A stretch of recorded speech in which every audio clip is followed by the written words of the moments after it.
watching Sunbelt Conference football on ESPN.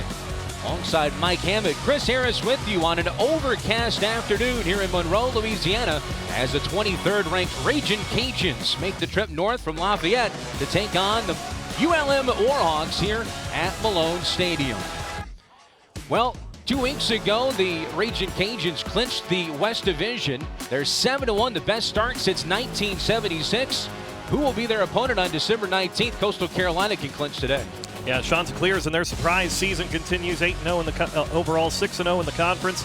They have been on a tear. A win today, they get to host that Sun Belt Championship game.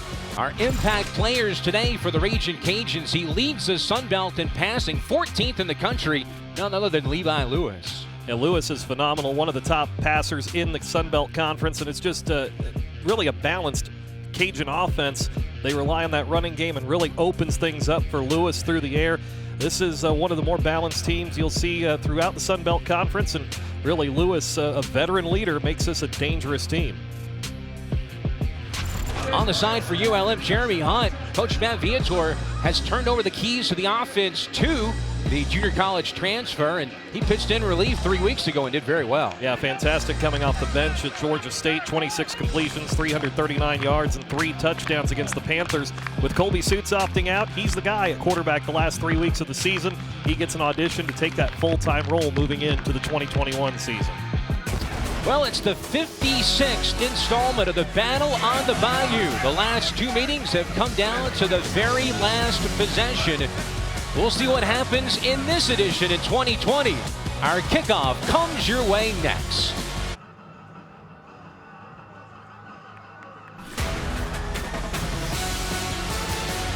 Back in Monroe, Louisiana, the 56th meeting.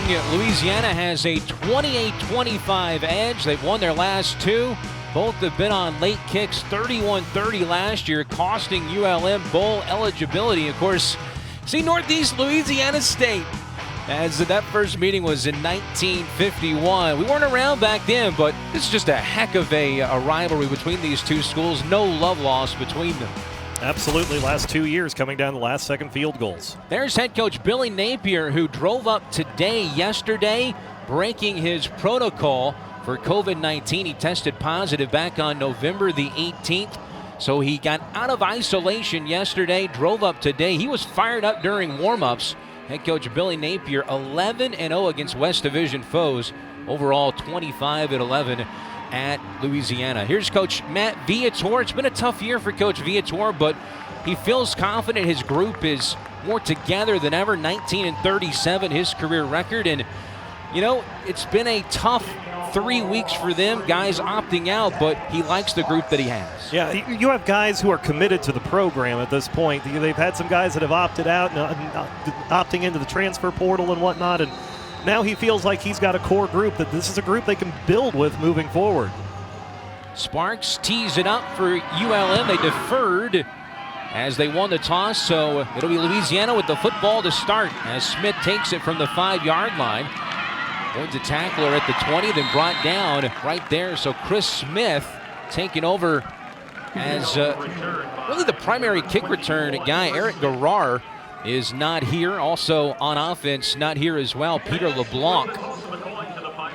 Here's Levi Lewis, and Mike, this young man, 5'10", 184 pounds, a senior from Baton Rouge. You see his numbers. That leads the Sunbelt Conference, 1,880 yards, 13 touchdowns, 7 picks.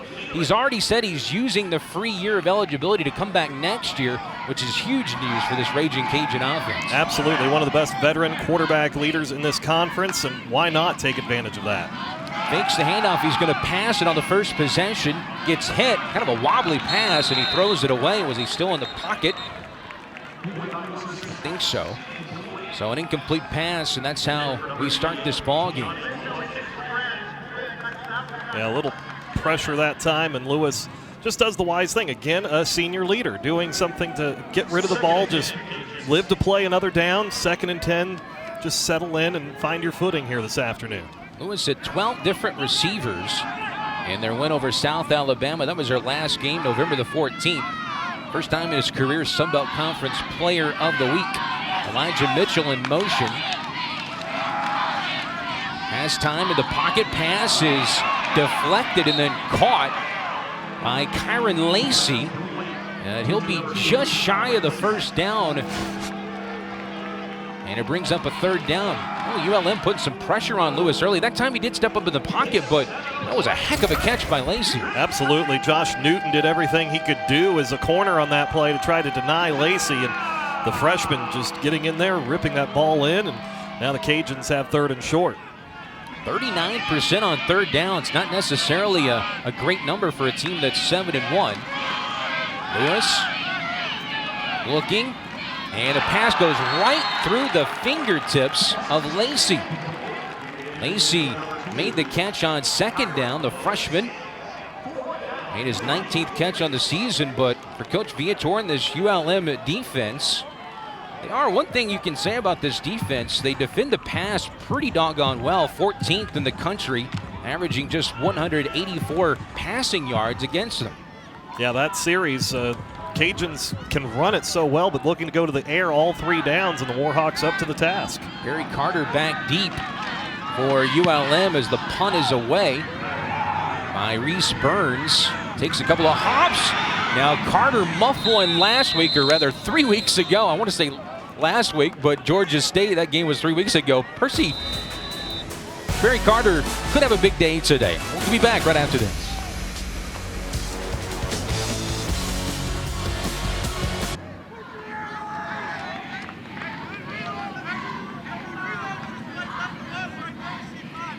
Well, Jeremy Hunt taking over the keys to this offense for ULM after a 3-and-out by the Raging Cajuns on their first possession. And a quick handoff goes straight up the middle for Isaiah Phillips. Phillips, who was injured in that game 3 weeks ago at Georgia State. Saw a lot of Caden Roach. I thought had a really good game against Georgia State. Came in, pitched in well, but good to see Isaiah Phillips getting a start here, feeling back healthy the 3 weeks he had to get prepared. But for Jeremy Hunt, this is the first time he's making a start in his FBS career. Started out his career in Division II football. That was at Central Missouri, then to Trinity Valley Junior College in Texas. This is what he can do. He can move and extend plays as he looks over the middle and was looking for Perry Carter. And the pass is incomplete, bringing up third down. Yeah, and that's where the Warhawks early this season, you had Colby Suits and Jeremy Hunt, two very different styles. Colby very much in the pocket passer. Hunt can get out, extend the play like you mentioned, Chris, and he did it so well at Georgia State. Now it's just a matter of settling in, knowing that you're the guy for this team for the rest of the 2020 season. This is your audition, a chance to earn this job long term. Third down and 7 for Hunt. Has time. Over the middle, pass off the fingertips there as he was looking for Carter again. He had him on the crossing route, just threw a little bit too high. But you can see what he brings to this offense, that added dimension. I was talking to Coach Viator yesterday. I said, maybe put in some things that you did with Caleb Evans. And he said, well, Caleb Evans was a special player. Yeah. But they are similar in a lot of ways. And, of course, his backup, Garrett Common, the true freshman from West Monroe, had a great career. Had an injury his senior year for the Rebels, but he's the backup today for the Warhawks. Punt is away by Sparks, and it's taken at the 30-yard line. Some running room here. It's not Garrar, but on the other side, filling in, this is Dante Fleming, who takes it into Warhawks territory down to the 38-yard line. Travion Webster, playing on special teams, makes the stop, but he found that hole, and you can see the speed. Well, Garrett was such a good punt returner, and now Fleming has to step in with Garrett out this week. Fleming nearly broke that thing for the Cajuns. An impressive return, and now great starting field position for this offense, and Levi Lewis coming out for the second time today. 33-yard return for the freshman Dante Fleming. East St. John in LaPlace, Louisiana, has 10 catches on the year. No Garrar is one of the top return mans in college football. And in motion, the tight end Neil Johnson. Handoff goes up the middle. That's Trey Regis who gets the first carry of the ball game for the Raging Cajuns. This two-headed monster in the backfield for the Cajuns is impressive. They're the only two running backs in the country that share the same backfield. We've recorded 1,100-yard rushing seasons. Such a dynamic backfield. Two guys that really are tough to bring down, tough to stop, and that's what helps bring a lot of balance to this Cajun offense, makes them so difficult to contain. Regis in motion this time as Lewis, the second possession, great field position, throws deep down the field, and good coverage. There was some contact there as Kendrick Marbles was on coverage of Khalif Gossett. There is a penalty marker on the play. Now one-on-one action downfield, and now the officials getting together and discussing this as Gossett trying to get that position, and maybe Marbles trying to grab and hang on there too at the last moment. A wobbly ball from Levi Lewis. Our referee is Kyle Olson. Pass interference, defense, 15-yard penalty, automatic, first down. That's an interesting pass interference call there on Marbles. A 5'9" redshirt junior, but it does give the Raging Cajuns a fresh set of downs, their first down of the ball game, and they're in the red zone now, where they're 77% on converting into points. First quarter has been a very difficult quarter for the Warhawks this year. They're being outscored 197-65 in the first half, 108-17 in the first quarter. Very early in this one. Lewis gonna keep it. Tugging on his jersey, trying to get him down, but unsuccessful. And you see the toughness and physicality of Lewis, who picks up about 7 yards. Yeah, Seth Mason trying to hold on and just couldn't do it. Now a nice gain by Lewis on first down, second and short, keeping this offense right where they want to be, trying to take an early lead. See Levi Lewis there, fourth in career passing yards. You see number 1, Jake Delhomme. Also 48 career touchdown passes, one behind Terrence Broadway for second place in TD passes. Neil Johnson, the tight end, in motion. Hand off to Regis. Some running room on the right side. One man to beat, a stiff arm. Touchdown, Raging Cajuns, as they strike first on their second possession of the ballgame.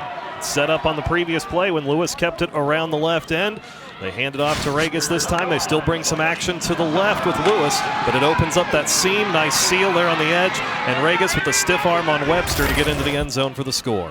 Touchdown number 7 for Regis, the redshirt senior from New Orleans. And Almaderos will come on to attempt the point after. He's taking over kicking duties for Snyder. Snyder, of course, had that 53-yard game winner against Georgia Southern. Extra point is up and good. And the Raging Cajuns, the 23rd ranked team in the country, get a great run from Trey Regis and take the early lead.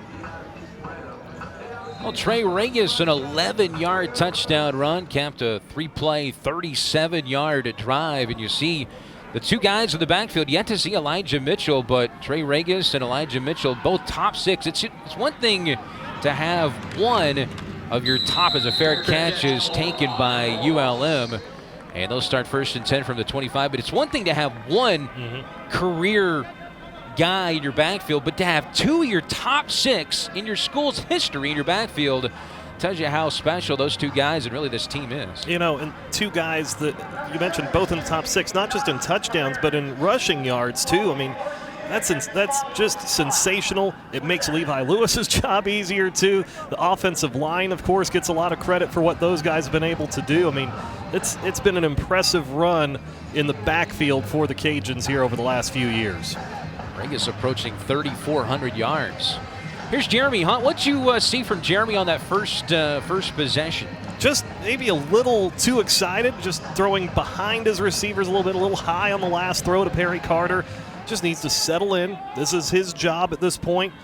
Just establish your offense, what you want to do. Hands off, first play to his tailback. That's Isaiah Phillips. His second carry, the 5'7", 192-pound redshirt sophomore who redshirted last year.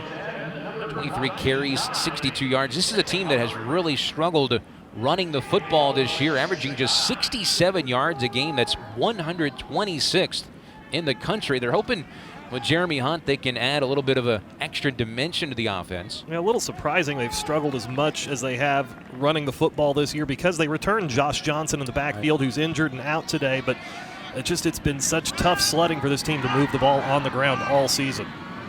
2nd and 9. There's a little bit of movement on the right side of that offensive line. Victor Cutler, I think, moved first. False start. Offense, number 59. 5-yard penalty, 2nd down. Redshirt freshman from West Monroe. It's been a revolving door on the offensive line for ULM. But Cutler, I really like him, and he'll be here for a while. Going back to Hunt, Lindy's Magazine projected him to be the Sun Belt Conference Newcomer of the Year. So it tells you, this guy's expected to do some good things. Pass out of the backfield goes to Phillips, has some running room towards the near sideline, gets back the penalty yardage, and out to the 19. Makes it a little more manageable here for the Warhawks after getting out of the backfield, and kind of shows what Isaiah Phillips can do if you get him in some space, get him on the edge, had that quick burst up the sideline, make it 3rd and medium. Again, a pass out of the backfield to Phillips, this time complete, and they'll take it up near the 30-yard line. That'll be a fresh set of downs. 1st down, ULM. Those two guys getting on the same page here early on. Officials call timeout.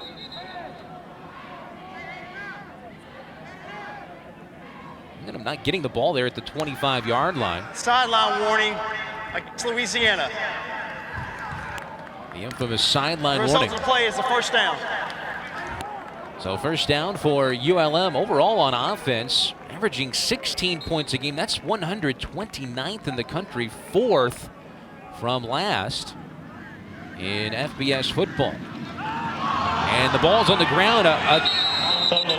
Miscue on the handoff. It's picked up by the Ragin' Cajuns, and Lorenzo McCaskill picks it up. And Louisiana will have great field position, just not able to make the connection on the handoff. And another turnover for ULM. That has really plagued this club. It's plagued ULM. It's been a strength for this Cajun defense. They've forced 2 or more turnovers in 4 straight games coming in, and they're very opportunistic. Get the first one here today, and now another short field. The Warhawk defense put on a short porch, and see if Levi Lewis and company can take care of business and go up 2 scores.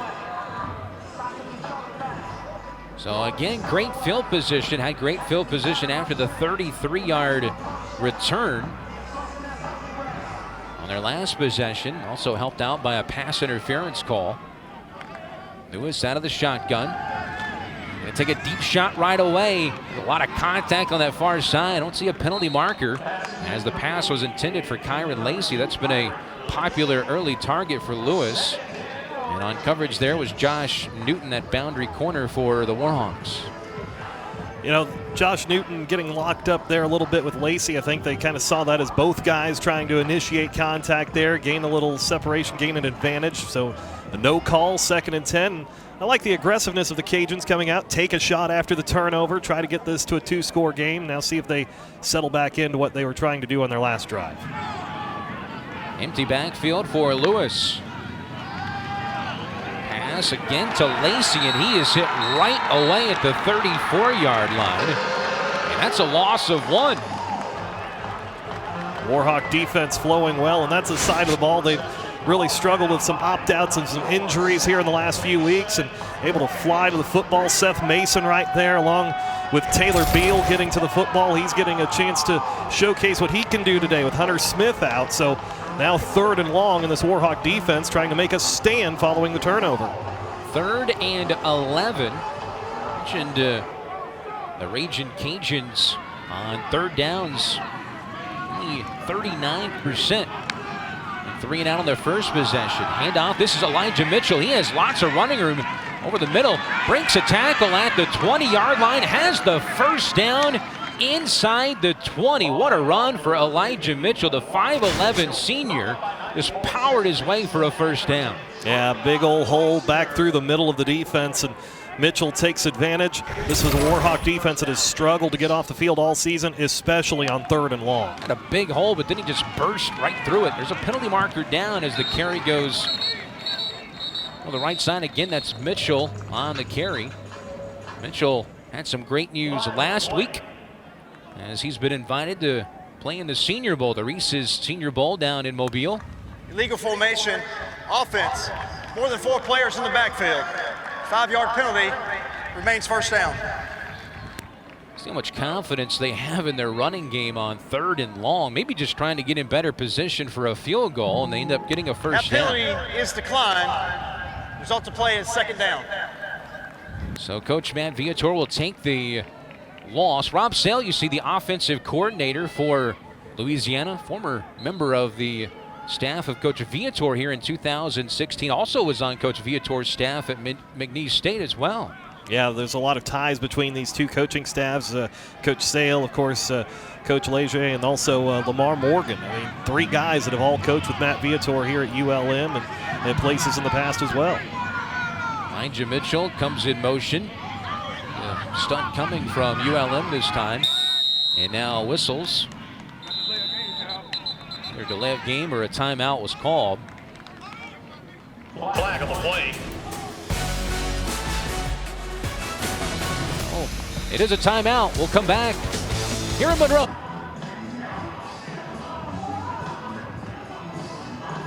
Head coach Billy Napier back with his team today after having COVID-19. You see his numbers, 16 straight games. His club has scored 20 or more points. 14-2, and they score 35 or more, 16-1. Coach Napier, a hot name for every school out there that seemingly has an opening.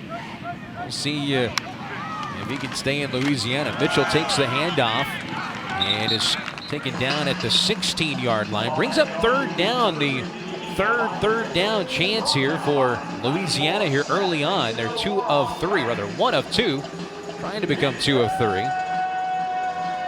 Again, this is a Warhawk defense all season. They have struggled to get off the field on 3rd downs. Opponents converting 55% of the time on 3rd downs against this defense, and it's in particular been 3rd and long, what we have here, where the Warhawks have really struggled. ULM defense, 55% on 3rd downs against them so far this season, the first 8 games. Lewis fires near side, has a man, it's caught, and out of bounds.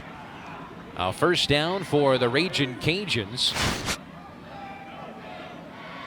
He had time there for Lewis and located his man, and the catch is made by Caleb Carter, a 6', 181-pound redshirt freshman who gets a rare catch on offense. Yeah, get him out to the edge, and Cajuns move the sticks. Now 1st and goal, and trying to make this a 2-score game early on. Pickup of 10, and there's movement up front again. Flag on the play. See Coach. False start, offense, number 67.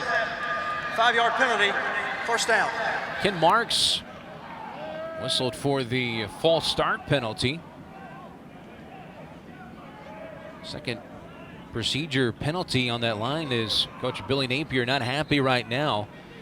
They lost 2 offensive linemen that were drafted off last year's team. You had Robert Hunt, 2nd-round pick to the Dolphins, and Kevin Dodson, a 4th-round pick of the Steelers. This offensive line was named to the Joe Moore Award Honor Roll, mid-season award for the top offensive line, one of the top 20 offensive lines in the country. Still 1st and goal. Hand off to Regis. No, Levi Lewis going to keep around the left side. He tricked me and the defense for ULM. And a touchdown for Levi Lewis. Puts the Ragin' Cajuns up 2 scores. That's what a veteran quarterback can do. He can hand that off and fake that handoff so well that it sucks everybody in. I mean, it seemed like the Warhawks had it cut off in the middle and therefore makes the right read, gets free around the edge, and Levi Lewis puts the Cajuns up 2 touchdowns here in the 1st quarter. Such a dynamic player offensively, and Says he's coming back next year, gets that free year of eligibility. Oliveros to attempt the point after touchdown. It's up and it is good. Just past the midway portion of this first quarter, and the Ragin' Cajuns have taken a 2-score lead as they cap off a 7-play, 33-yard drive. It took 3:25 off the clock, and that's back-to-back possessions, Mike, where the Ragin' Cajuns have had short fields, and with this offense, you just can't do that. No, absolutely not. And it's the punt return that set up the first drive and then the fumble recovery for this possession. Just this offense is too good with as well as they run the ball. You mentioned to lose Robert Hunt and Kevin Dotson off that offensive line to the draft, and then they seemingly haven't missed a beat. You don't see that much in the Sun Belt and Group of 5 schools in particular. They've just reloaded up front this season and kept it moving along. It's a team that they don't give up sacks, they don't give up tackles in the backfield. That makes it real easy to move the chains when there aren't many negative plays to talk about, and then you put them on a short field on top of that. It's just really tough to stop. Both these teams, it's just really nice to see them back playing football. 3 weeks off for ULM, 2 weeks off for the Ragin' Cajuns. Their game last week against Central Arkansas was banged, and then, of course, for ULM, back-to-back weeks due to COVID-19 outbreaks. 33 guys inactive as a swift kick. It was all the way down to the 10-yard line and picked up right there by Perry Carter, and we'll take it out to about the 26, and that's where ULM will start 1st and 10. This is an important drive for the Warhawks to at least move the chains a couple of times and give that defense a bit of a break. Yeah, ULM needing to find the rhythm offensively, knowing that Jeremy Hunt is going to be running things all day today. There's no change of pace guy. There's no plans to split the snaps with Garrett Common now as the backup. So Caden Roach will get a chance in the backfield this possession to try to show what he can do, but it's all about finding what Jeremy Hunt can do, finding his strengths and playing to those. Transfer from Trinity Valley Community College in Texas. It's a great JUCO league. Has some time, steps up in the pocket, now going to run with it. And he gets back to the line of scrimmage and maybe one as Hunt keeps it. His numbers in relief at Georgia State. 3 weeks ago on November 7th, he was 26 of 39 passing, 3 touchdowns. Plus he had 9 carries, counted for 354 yards of offense. 418 yards passing coming in, 15 carries, 27 yards. He's a big guy, and he's mature. Coach Viator was talking about his maturity, and he knows this is his team right now. Handoff goes to Roach up the middle. Take it out near the 35-yard line as a rugby scrum breaks out. He'll stop his forward progress just shy of the 35. It'll be 3rd down at about 4. You know, Coach Viator was talking about Hunt earlier this week and the opportunity to get his first career start at the FBS level. He started his career at Central Missouri, part of the Mid-America Intercollegiate Athletics Association in Division II. That's arguably the top league in Division II. Then goes and plays some JUCO ball in Texas last year. He's played some tough competition. It's still something else to take it to the FBS level, but he's been in some bright light situations before. Shotgun snap, Hunt. Pressure, gonna have to run. He's just gonna throw it away as it goes into the sidelines. And his pocket collapsed quickly that time. And it will be a 3 and out for the Warhawks. And there will be no intentional grounding that time. He was out of the pocket. You see some frustration early for Hunt. This is a very speedy. One thing I noticed on film with this Ragin' Cajun defense, they're fast, maybe undersized in some positions, but man, they get sideline to sideline so fast. In punt formation, Daniel Sparks, good average for Sparks, almost 47 yards per punt. This is a nice kick, going to be taken. It's going to bounce, may have hit a defender. They'll chase after it towards the end zone. It's covered in the end zone, and maybe a touchdown for ULM. They're getting together around the 1-yard line. It's going to be ULM ball at the 1-yard line. Recovering that ball was number 10, Travion Webster, who plays special teams. He's a special teams star. Now we'll have to see if it was a touch. Yeah, Webster's a starting linebacker and getting in on special teams. And I think you got to look and see. It hit Chris Smith. Watch Chris Smith come in. Yeah, Yep, it's hit off him in his the foot. foot. The punt was touched by the receiving team and subsequently recovered by the kicking team at the 1 yard line. First down. That's what you call an unlucky break. In the NFL, it probably would have been a touchdown because he went untouched and rolled into the end zone or slid into the end zone. But what a job by Travion Webster, your star on defense, who also plays special teams. And what a huge momentum shift here in the first quarter. He's been one of the leaders on this team all season. And just the hustle to get downfield. Of course, you want to get down there to make the tackle, but as soon as he saw that ball break away, boy, he really hit another gear. So Hunt out of the shotgun. Little high snap as the handoff goes to his tailback Phillips, and nowhere to go as he gets back to the line of scrimmage. Our Gardner right there to break the pack and hit him first. Yeah, Gardner helping to lead that charge up front. Cajuns all over it. The Warhawks trying to take it right up the gut. We'll see what the Warhawks do here. They brought some motion in these situations before, especially with Perry Carter. See if they looked at something there here on second down. Gardner's second on the team, 15th in the conference in tackles. That was a high snap, too. Carter in motion. Pass is caught in the end zone. Touchdown ULM.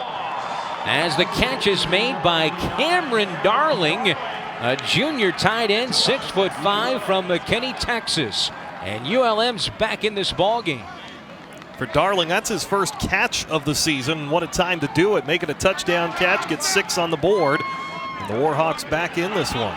We're going to see a lot of guys today that it's their first time playing, or maybe first time in a long time playing. And how about Darling, your first catch is a touchdown against your rival, Raging Cajuns.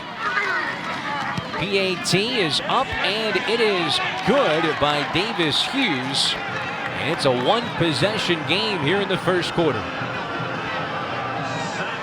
Nice answer for the Warhawks that time. Now, ULM, an opportunity to get back out there defensively, try to get this offense another opportunity, but you just need something positive to happen for this group. It's tough being 0-8 on the season, and that time just a nice little opportunity for Hunt, drop back and toss a dime to the back of the end zone there to Cameron Darling. Just drop it in there nice and soft, and had to think that motion from Perry Carter, had to have the defense thinking, here comes that fly sweep, the little pop pass. It didn't come. Instead, you hit Cameron Darling over the top and get some points on the board.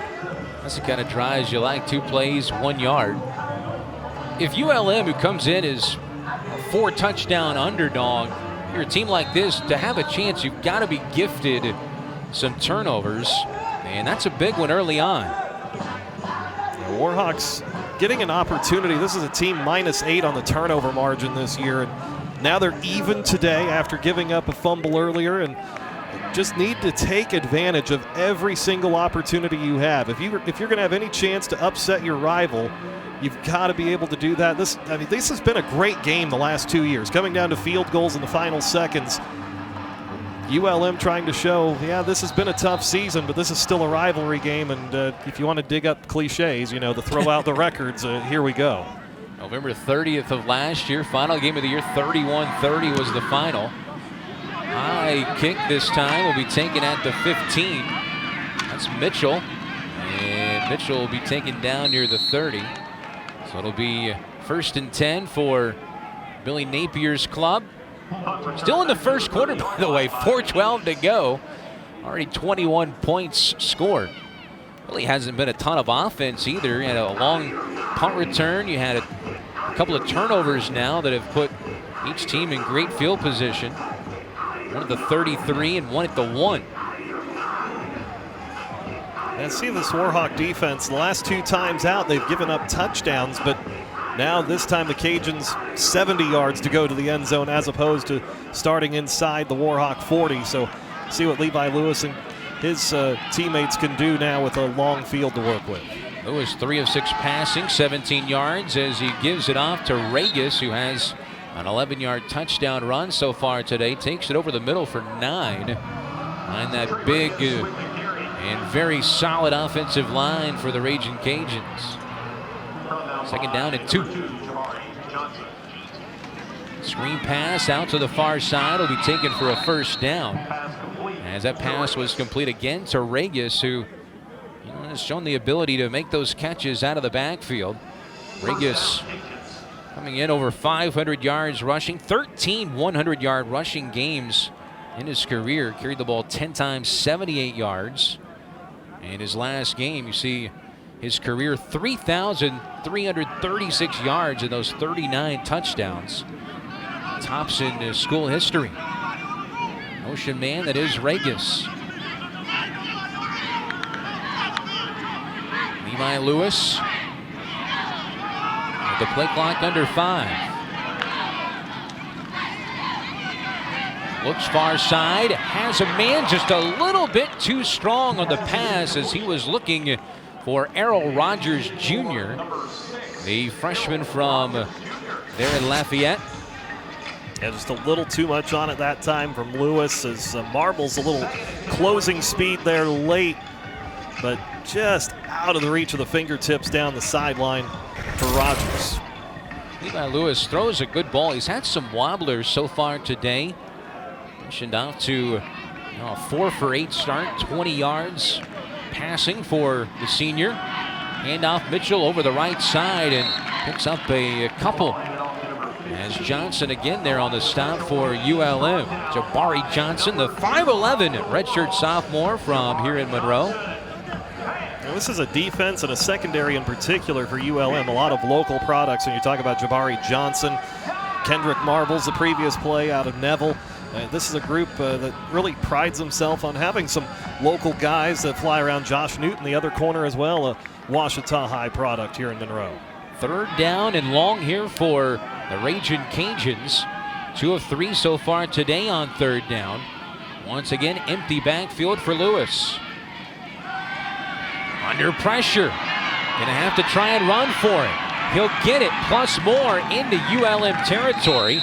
And Lewis just can frustrate a defensive coordinator because they did everything right that time, Scott Stoker's defense. But Lewis, just with those legs, found a way to get that first down. Yeah, lost containment there on Lewis. He made him pay. Everything was right downfield, but that's why he had some room to run the football. Regis in motion. Handoff this time goes to Mitchell. Running downhill, has lots of running room. He's free. 5. Touchdown, Elijah Mitchell. His 7th touchdown on the season. And once again, Louisiana stretches their lead to 2 scores. Another big seam up the middle, and Mitchell's got that burst. When he hits the hole, it's over. And Mitchell found that gap. Cajun offensive line doing a great job opening up some holes again, and right down the field for more points. Just 6 plays and 70 yards, and back to a 2-score game. 7 touchdowns now for Lewis. Or rather for Mitchell, as Lewis just hands it off that time. PAT on the way is good by Almendares. And it's 21-7. Ragin' Cajuns, they've won 5 straight out to their best start since 1976 at 7-1. And Elijah Mitchell from 44 yards out stretches this lead for Billy Napier's club. 6 plays, 70 yards. That time they had to drive it the length of the field, or at least one of the longest drives. You see the career rushing numbers there. Elijah Mitchell knocking on the door of 3,000 yards. He may be pushing over it now. So the top 4, you have two guys are the top 6 in school history running the football. Both are guys who are seniors. It's amazing how similar these two guys are. 563 coming in for Mitchell, 522. Both had 6 scores. Now they both have 7 scores. And you like to see the unselfishness. They really don't care which guy gets the job done. They just want to get the job done. Yeah, such balance even in who carries the ball, and it just makes them so tough because they're both fresh when they're on the field. Snyder's kick is taken at the 7. Opportunity for a return, and the Warhawks will start 1st and 10 as Malik Jackson had the return that time. Well, there's Josh Peterson, a star tight end, the grad, already has his degree in exercise science. Josh Peterson, 95 catches in his career, 1,153 yards. Just the 5th tight end in ULM history to reach the 1,000-yard receiving mark. Tied for 6th right now among tight ends and receptions, but he hasn't been targeted yet by Hunt. Handoff goes up the middle. On 1st and 10 is Isaiah Phillips, starting in place of Josh Johnson, who's still dealing with that hamstring injury that he suffered. He tried to go basically on one leg against Appalachian State, and of course Josh Johnson, just an absolute stud the past few years here in Monroe. He's got a snake bit this year, then the hamstring injury hit him. Yeah, that Appalachian State game, he was breaking a big run early in that game. Could have maybe went for more and pulled up, had to step out of bounds, and has not returned since. Peterson in motion. Hunt finds a receiver. That's Perry Carter over the middle, and that'll be a 1st down for ULM. You see that connection between Hunt and Carter. There's a flag back at the 15. Personal foul, roughing the passer. Defense, number 4. 15-yard penalty be added to the end of the play. 1st down. Zion Hill got to Hunt late. See it on the replay. Not sure how late that was, but the penalty marker came in there quickly. They flag Hill, the redshirt junior from New Iberia Catholic High School there. He's a load to handle. He's so good at getting into the backfield, and that time introduced himself to Jeremy Hunt, but Warhawks will take the completion and an extra 15 and get the ball out to midfield. I smell bacon. I think it's a popcorn next door. Is it popcorn? They're popping popcorn next door. And it's burned popcorn. Hunt back the pass, going deep down the sideline, has a man. It is caught at the 10-yard line and then out of bounds.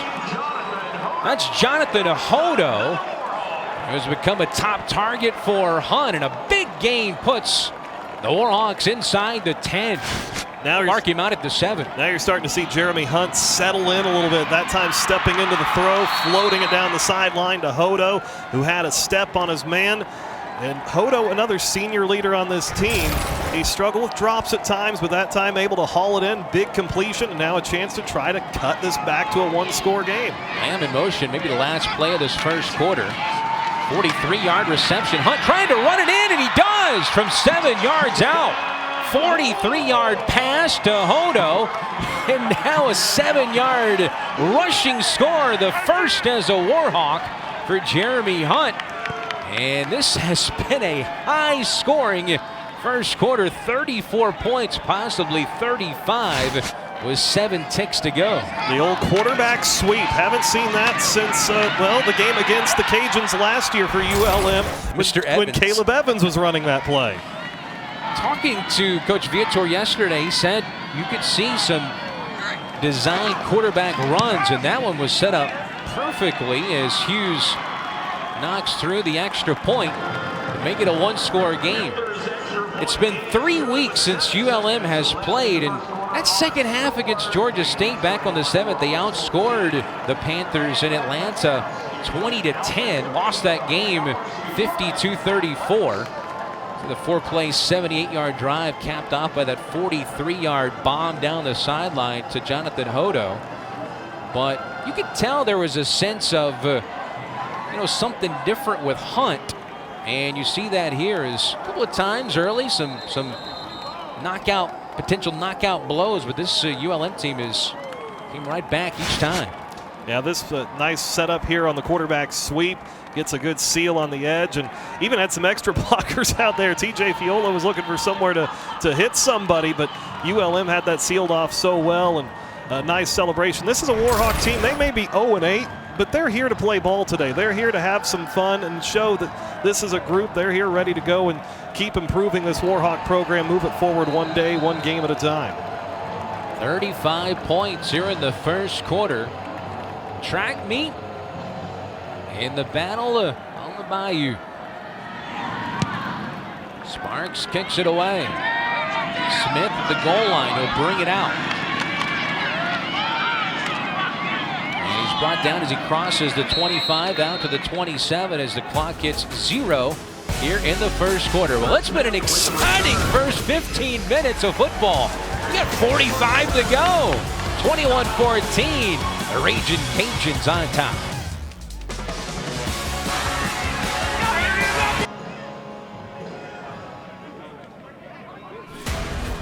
(21-14) Raging Cajuns on top as we start the second quarter.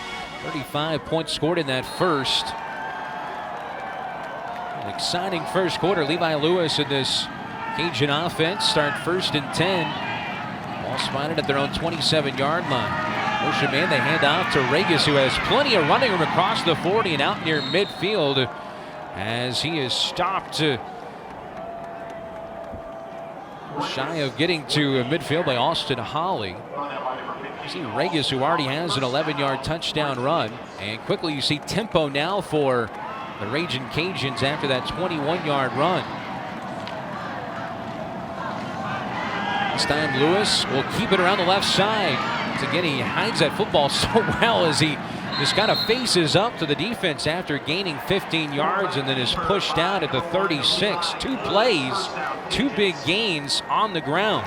You know, Lewis is almost like an old wishbone quarterback in there with how he fakes those handoffs and he can hide the football so well that it's a spread offense, but it has some characteristics of the old-fashioned offenses in football. Just holds that ball in there as long as he can, pulls it out, and takes off with it after the defense is fooled.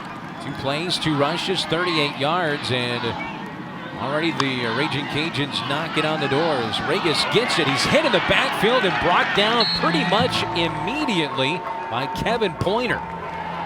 Yeah, flex young man. That was a heck of a play for the 6'1", 287-pound redshirt freshman. Yeah, Pointer doing a nice job. Warhawks flowing to the correct side that time, going with the play, and managed to get to Regis in the backfield. And Pointer, next week, a chance to go home. A Jonesboro, Arkansas native. The Warhawks go to Arkansas State next Saturday. 2 more games on the docket. Finish up against Troy. Shotgun, man in motion again for the Raging Cajuns. Hand off to Regis. He's tripped up as he nears the 30-yard line. Once again on the stop, Austin Holly from that free safety position. He's now 56 tackles, 3.5 for loss. Preseason All Sun Belt honoree is Regis. Feature back on this possession. Now 6 carries for 49 yards and a score, averaging 8.2 so far on the day for the senior. From New Orleans, motion man on 3rd and 6. Hand off again, Regis. Big hole up the middle as he takes it inside the 20-yard line. First down for the Raging Cajuns. Yeah, again, where I could have run through that hole. Yeah, set up with a little fake on the pop pass and kind of got the defense spread out a little bit. Opened a big seam for Regis up the middle. Cajuns have been gashing the Warhawks in the running game on this drive in particular, even going back to the touchdown run on the previous possession. Really good offensive rhythm right now for Coach Sale and this Cajun offense. Red zone opportunity here as whistles blow, and it looks like a timeout will be called by ULM. So with 12:20 to go in this first half, it's 21-14 Raging Cajuns.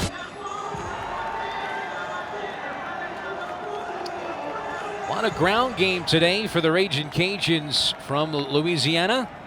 175 of their 195 yards of offense. Of course, they have clinched the West Division. Here's a look on the other side. Coastal Carolina with a 21-7 lead right now. C.J. Marable has 2 touchdowns and over 100 yards rushing so far. Play action as the pass is complete inside the 10 and down near the pylon. Out of bounds just shy is Johnny Lumpkin, who almost took it in for 6 that time. 5th catch on the season. Yeah, he's not used a ton in the passing game, but takes advantage there, and I'm sure he would have loved to get his first score, but just couldn't quite get it there past the pylon. And again, freeing him up out in the flat. Lumpkin battling toward the goal line, but ULM holds him out. 1st and goal for the Cajuns.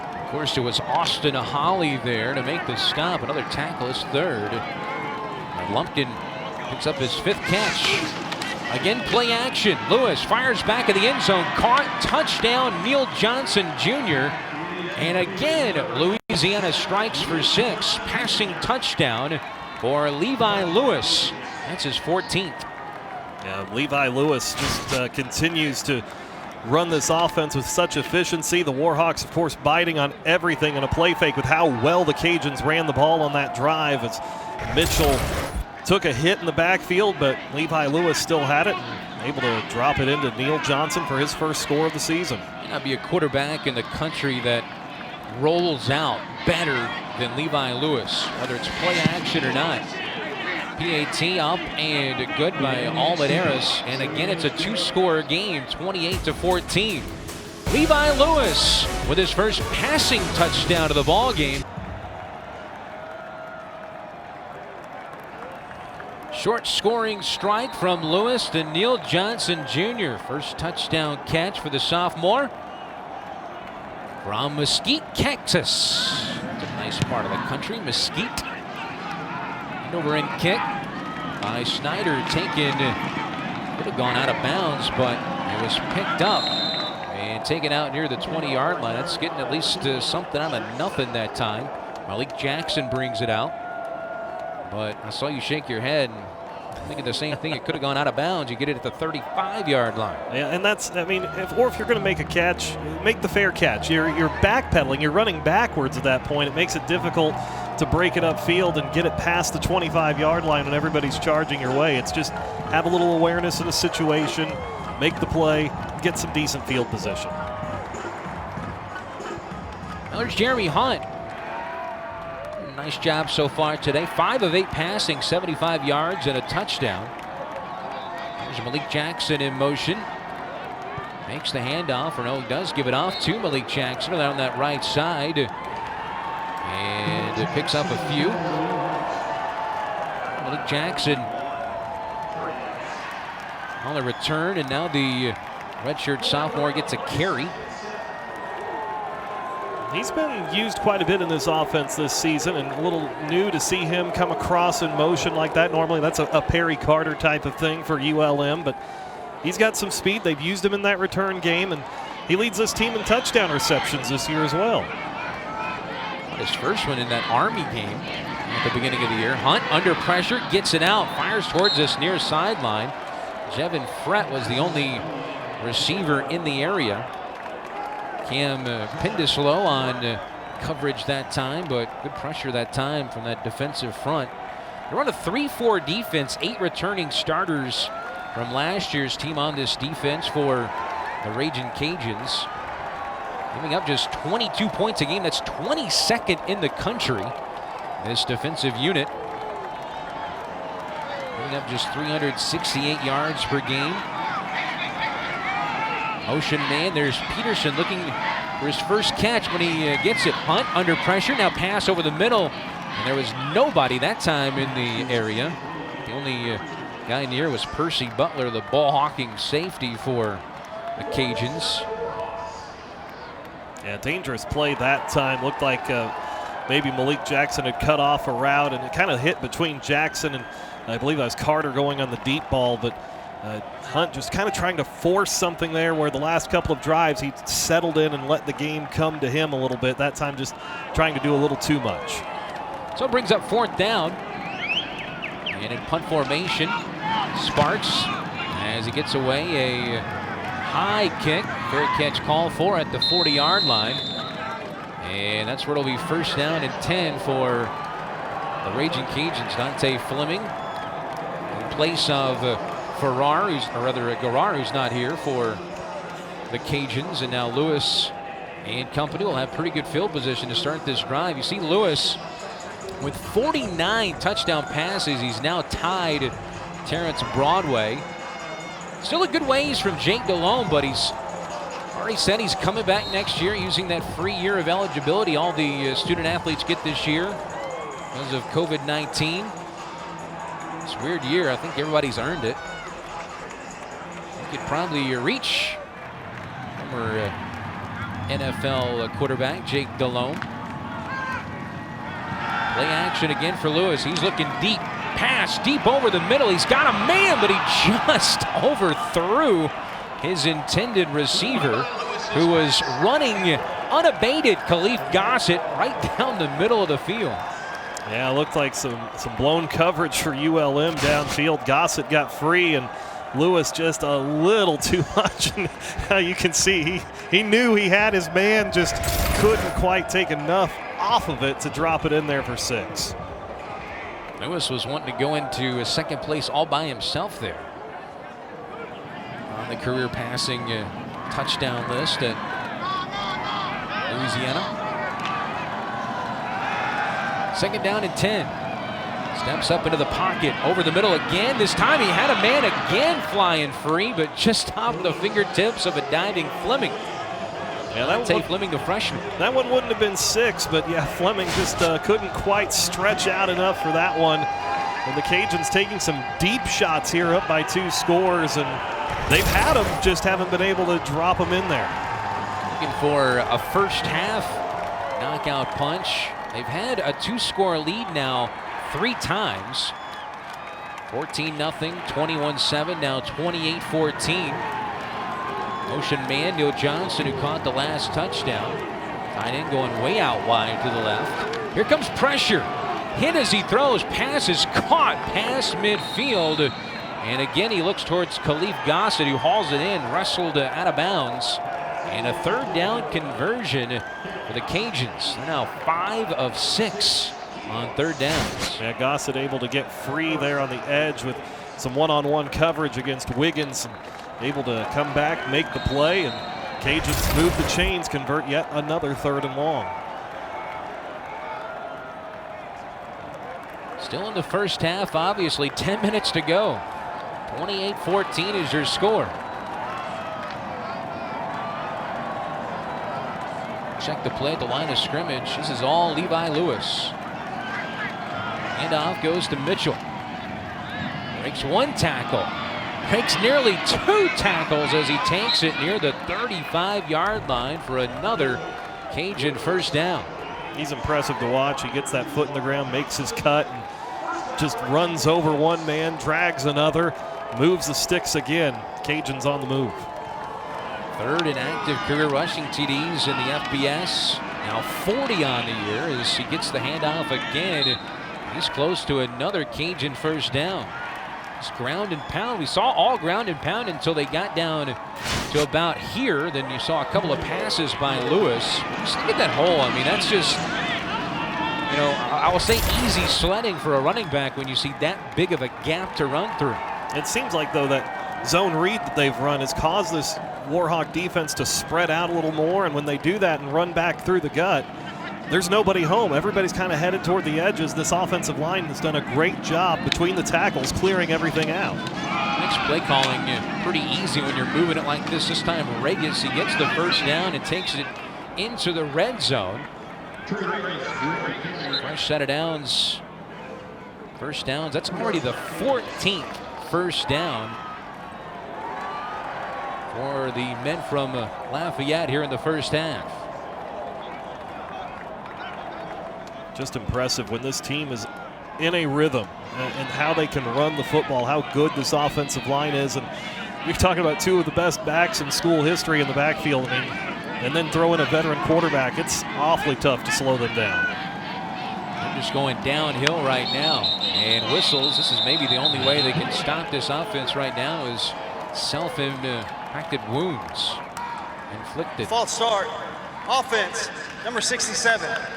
5-yard penalty, first down. Marks called for the false start. Not had many penalties here in the first half. That's the 3rd for, that is the 3rd. 25 yards for Coach Billy Napier's club. Good to see Billy Napier on the sideline. He ended his quarantine yesterday after testing positive for COVID-19 on November the 18th. He's 11-0 against West Division opponents in this Sun Belt. 11-0 last 3 years. Lewis A great fake to that right side, throws left, and he hits his man Fleming again, Dante Fleming. Picks up the penalty yards plus about 2. Sitting down at about 8 to go. Already now up to 256 yards of offense. It's only 100 for ULM. And over 200 of that on the ground. They've just been so efficient running it.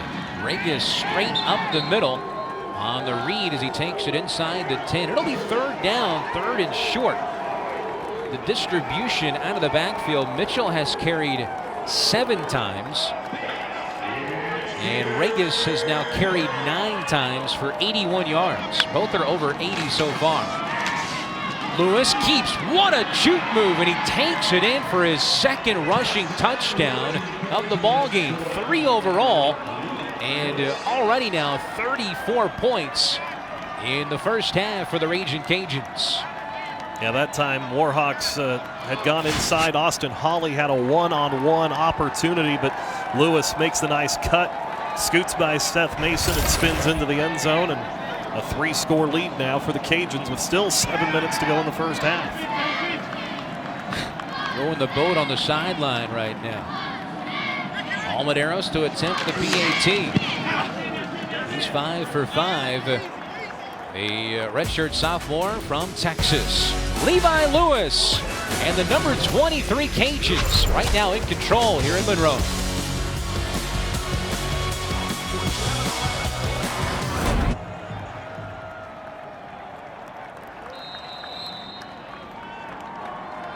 Nate Snyder to tee it up for Louisiana after another scoring drive for the Ragin' Cajuns. 2nd rushing touchdown for Lewis as Snyder gets into the kick in the end zone and almost came out. Perry Carter Jr. takes a knee. 1st and 10 ULM at their own 25-yard line. 35-14.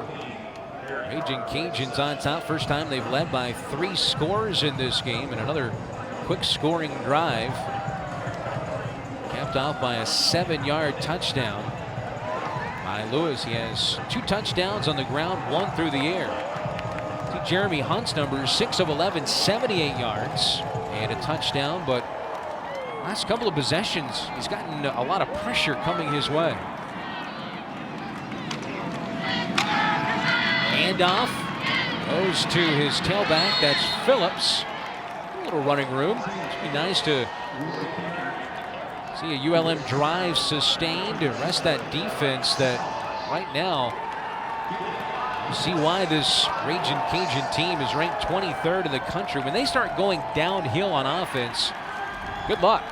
Yeah, absolutely. That offensive line's been doing work. They've opened up some gaping holes that it's really tough for any defense to stop. That pass batted down to the line of scrimmage by Andre Jones. Got the big paw up there. 32 tackles on the year, 1.5 sacks. Season high 5 tackles in that win, their last game, which was November 14th against South Alabama. Knocks that pass down. He's a big dude, 6'5", 244 from that in position. 3rd down, 5. This is a big 3rd down here early on. 1 for 4. You're down 3 scores. There's a lot of time remaining in this first half. See what kind of pressure Cajuns bring here. They bring 5. Pass on a slant is caught. And that's Carroll who makes the catch. His 10th catch on the year. The 6'3" redshirt sophomore, and that's a huge first down to keep this drive alive and rest that defense. Yeah, move the chains, and now see if ULM, of course, Coach Viator's talked about their struggles to run at times, and he says part of that is, falling behind, and you feel the need to throw more. See if maybe they try to stick to the running game, establish something, keep the ball out of the Cajuns' hands, and try to get some momentum of your own going. His target there, 6'3", 196. Pass goes to Phillips, and just a great form tackle by Pendislow. Pendislow knocks him down, the redshirt freshman, redshirt sophomore rather, coming from his safety position. They're doing a nice job getting out in the flat there. Phillips had a couple of nice catches out of the backfield early in the first quarter, and that time Pettislow coming over and able to get in there and make the stop. 5 carries, 3 catches for Phillips, as you see Roach now. Caden Roach, redshirt freshman, in at running back. Time of possession, 15:21 to 7:28, so more than doubling the ULM possession time. Pass over the middle, deflected as he was trying to hit Jaquan Bloomfield over the middle. Good coverage that time for the Ragin' Cajuns as Kai Garner breaks it up. Yeah, Hunt trying to go over the middle that time, and Garner just able to stick that hand in there, knock it away, and force ULM into 3rd and about 13. This is a ball-hawking defense. They have 11 interceptions this year, the most picks by the team since 14 back in 2013. Another 3rd down, this time 3rd and 13 for the Warhawks at their own 33. Hunt trying to hit Peterson. It's deflected, and there's interception number 12. And with some running room, here comes Trahan, and he'll take it for 6. So a pick 6 for the Ragin' Cajuns as they stretch the lead now to 41-14. There is a penalty marker on the field at the 10, but Trahan had it go right into his hands, and he takes it for 6. Yeah, off the deflection, the tip drill, and Trahan, one of the best safeties in the Sun Belt Conference. 4th interception of the season. And pending this penalty, which is at the 5-yard line, this was behind the play. Some extracurriculars, I believe, so they're going to take a moment to talk this over with the officiating crew, but a big play by Trahan. And boy, a guy that's top 3 in the FBS and passes defense. I mean, he is tough. This whole secondary is tough, and he gets to put on the shoulder pads and the spikes and celebrate 6 as of right now. At the very least, a turnover in good field position for the Cajuns. Our producer, Brian Watts, says the shoulder pads of glory. There you go. 4th interception, by the way. That leads their team. Breaks the tie with Eric Garrar for the most on the team. They're still discussing this. Maybe he went out of bounds. During the return, illegal personal foul, blindside block against the non-intercepting team. It'll be half the distance to the goal, 1st down. Okay. Well, one of the officials pointing towards the sideline. I thought he didn't go out of bounds, but a block in the back. Correction, result of the play was a touchdown. That 15-yard penalty will be enforced on the ensuing kickoff. Huh. So there you go. Yeah. So if it was a block in the back, see the here's the replay. See Trahan picks it off. So we can see a block in the back. I see. Okay. They got that on ULM. That was Evan Henry. They called it a blindside block. That's what they'll go with, and Cajuns extend the lead. Didn't see that, but nonetheless, 42-14 is your score. Pick 6 for the Cajuns. Well, Patrick Toney, DC, for the Ragin' Cajuns, sees his defense pick up their 12th INT of the year. First season as the DC, 4th INT for Trahan, a 54-yard pick 6. As the onside kick for the Ragin' Cajuns as they kick off from midfield after that penalty. So that's why they get to kick off from the 50. It is recovered by Norman. Here's the interception as Hunt had it deflected right into the arms of Trahan. Now, Mike, break this down for us. Yeah, Trahan going in for the score and kind of get it there at the back end. Here's Evan Henry for ULM number 74 coming across, and that little blindside hit. They call it a blindside block. I think it's tough to explain it as far as calling it a block, especially when you're on defense at that point, but I don't know that there's another terminology other than calling it unnecessary roughness, a malicious hit to a player who wasn't looking behind the play. 28-point ball game. Handoff goes to Roach around the right side. Has the first down. Ball is loose, and I think that was Couldn't tell exactly who that was that jumped on it for ULM. May have been down anyway. I think it was Mitchell. There's a first down for Roach. Yeah, nice way for the Warhawks to get this drive going, trying to get it to the outside, and Roach going out of bounds drops it, but thankfully getting on the spot and getting that recovery, and ULM gets it past midfield, trying to get something going. So see what the Warhawks are able to do, trying to get back in this game after the Cajuns have really taken control here. 13-yard gain. Hunt going deep down the far sideline. Nobody home. There's some contact there as only ULM receiver really wasn't a ULM receiver in the area code. 4:24 to go in this first half.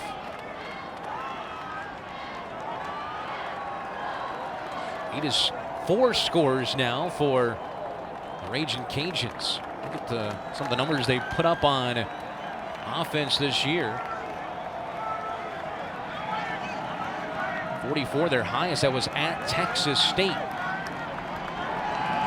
Good clip stat in the first half today. Again, Roach on the carry, takes it to the 45 and brings up third down. The Warhawks trying to get that running game going, and Roach had a nice game at Georgia State to manage to pick up his first touchdown, the 19-yard run against the Panthers. But this is also an opportunity for the Warhawks today and then their next 2 games against Arkansas State and Troy to see what you have, see what players are going to be coming back. Who can you build this program around moving forward? Where do you need to go in recruiting, especially to add some pieces to this to try to get this going back in the right direction again? Third down and 6 for Hunt. And this ULM offense under pressure. He's hit and he's brought down back at the 45-yard line by Zion Hill. That is his second sack of the year. And the redshirt junior gets to the quarterback and brings up fourth down. The Cajun defense that's so good about getting to the quarterback. 14th sack of the season. ULM offensively, they've struggled to protect the quarterback this season. They've given up 22 of those now in game number 9. It's just been a tough job protecting the quarterback this season for the Warhawks. That's the 39th tackle for loss for this Cajun defense. They may have jumped off sides that time. As the punt is away by Sparks. Fair catch call for and taken at the 14-yard line. That's by Fleming. There is the penalty marker back at the line of scrimmage. I'm not sure what you do here.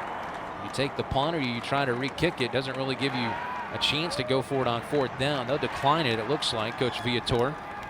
I think he may be asking if they can add it to the end of the Offside, kick. But receiving team, number 7. That penalty's declined. First down. Take it from the end of the play. This is a Warhawk team that has had so much trouble in the punt game this year. Yeah. You got one away. It's inside the 20. I think you take it and now try to figure out a way to slow down this Cajun offense that has just been so good at opening huge holes for these running backs the last few drives. Sparks has had 3 punts blocked. Remember that Georgia Southern game? Had a couple of them blocked. It was kind of a mess that day. See Levi Lewis here. Tell you what, this possession, 2:51 to go. Chance to pretty much run the 2-minute drill. Still have a couple of timeouts. You go up by 35 and I'm not saying game, set, match, but it's pretty doggone close. Yeah, it makes it awfully tough, and the way this team has run the ball, see how much ULM sells out on that, see if maybe the Cajuns use that, try to hit some play action. Regas in motion, a little bit of a high snap. Handoff goes to, that's Mitchell. Now it's Smith, Chris Smith, their third running back. He gets his first carry. Had a lot of carries in their last game against South Alabama 2 weeks ago.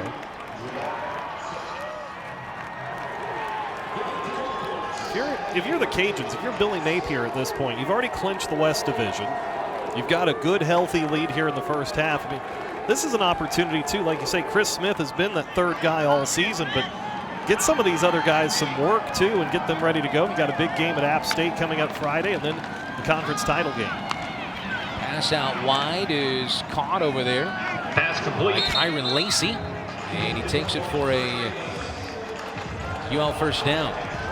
Lacey, his 20th catch on the season. Go back to Smith. He had 99 yards rushing.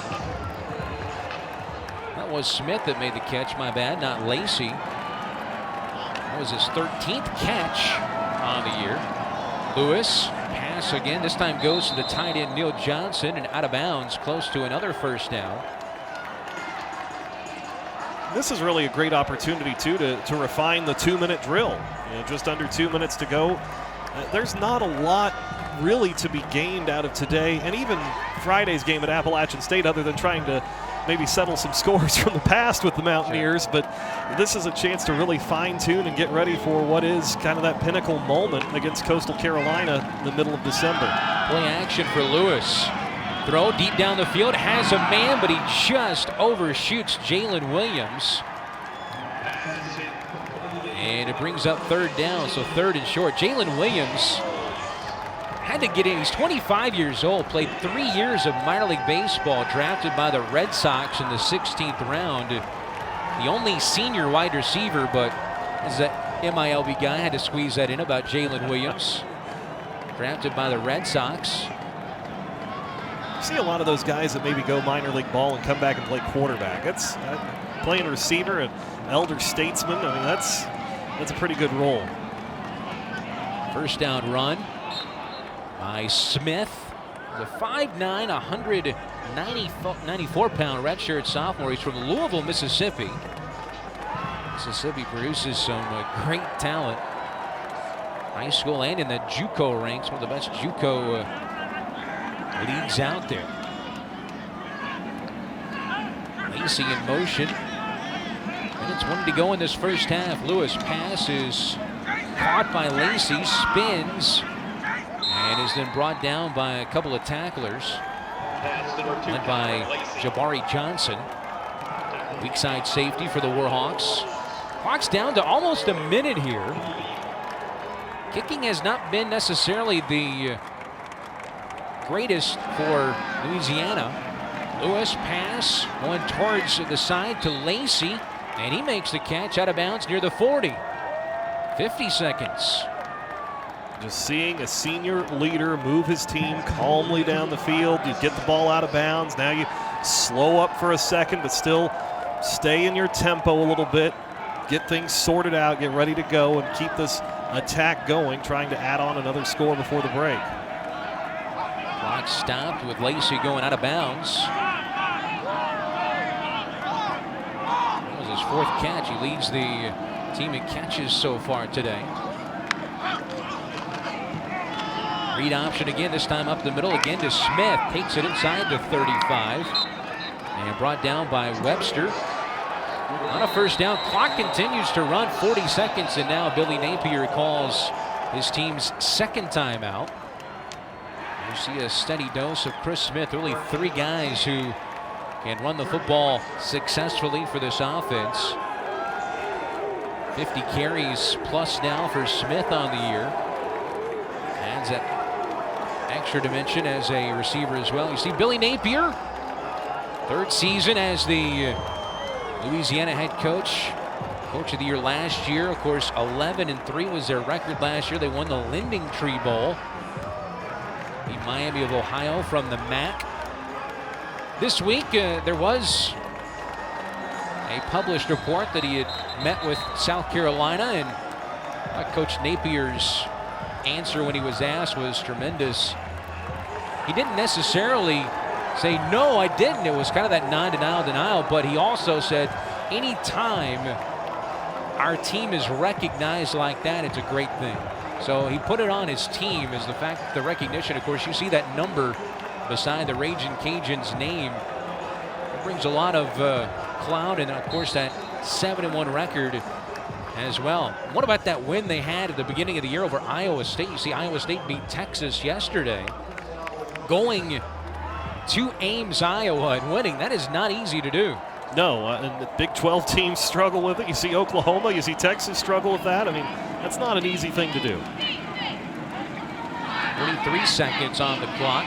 Timeout was called. 1 timeout remaining. Pass is quickly caught.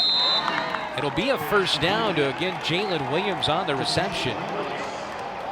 Clock continues to move, and now is stopped with the first down. Now 35 seconds and counting as they get lined up finally. One timeout remaining. Lewis looks over the middle. Again, a pass is caught. That was a tremendous catch. This time, that was number 6, Errol Rogers. He had a defender, Austin Hawley, draped all over him. And now Coach Napier calls their third and final timeout of the first half with 22 ticks remaining.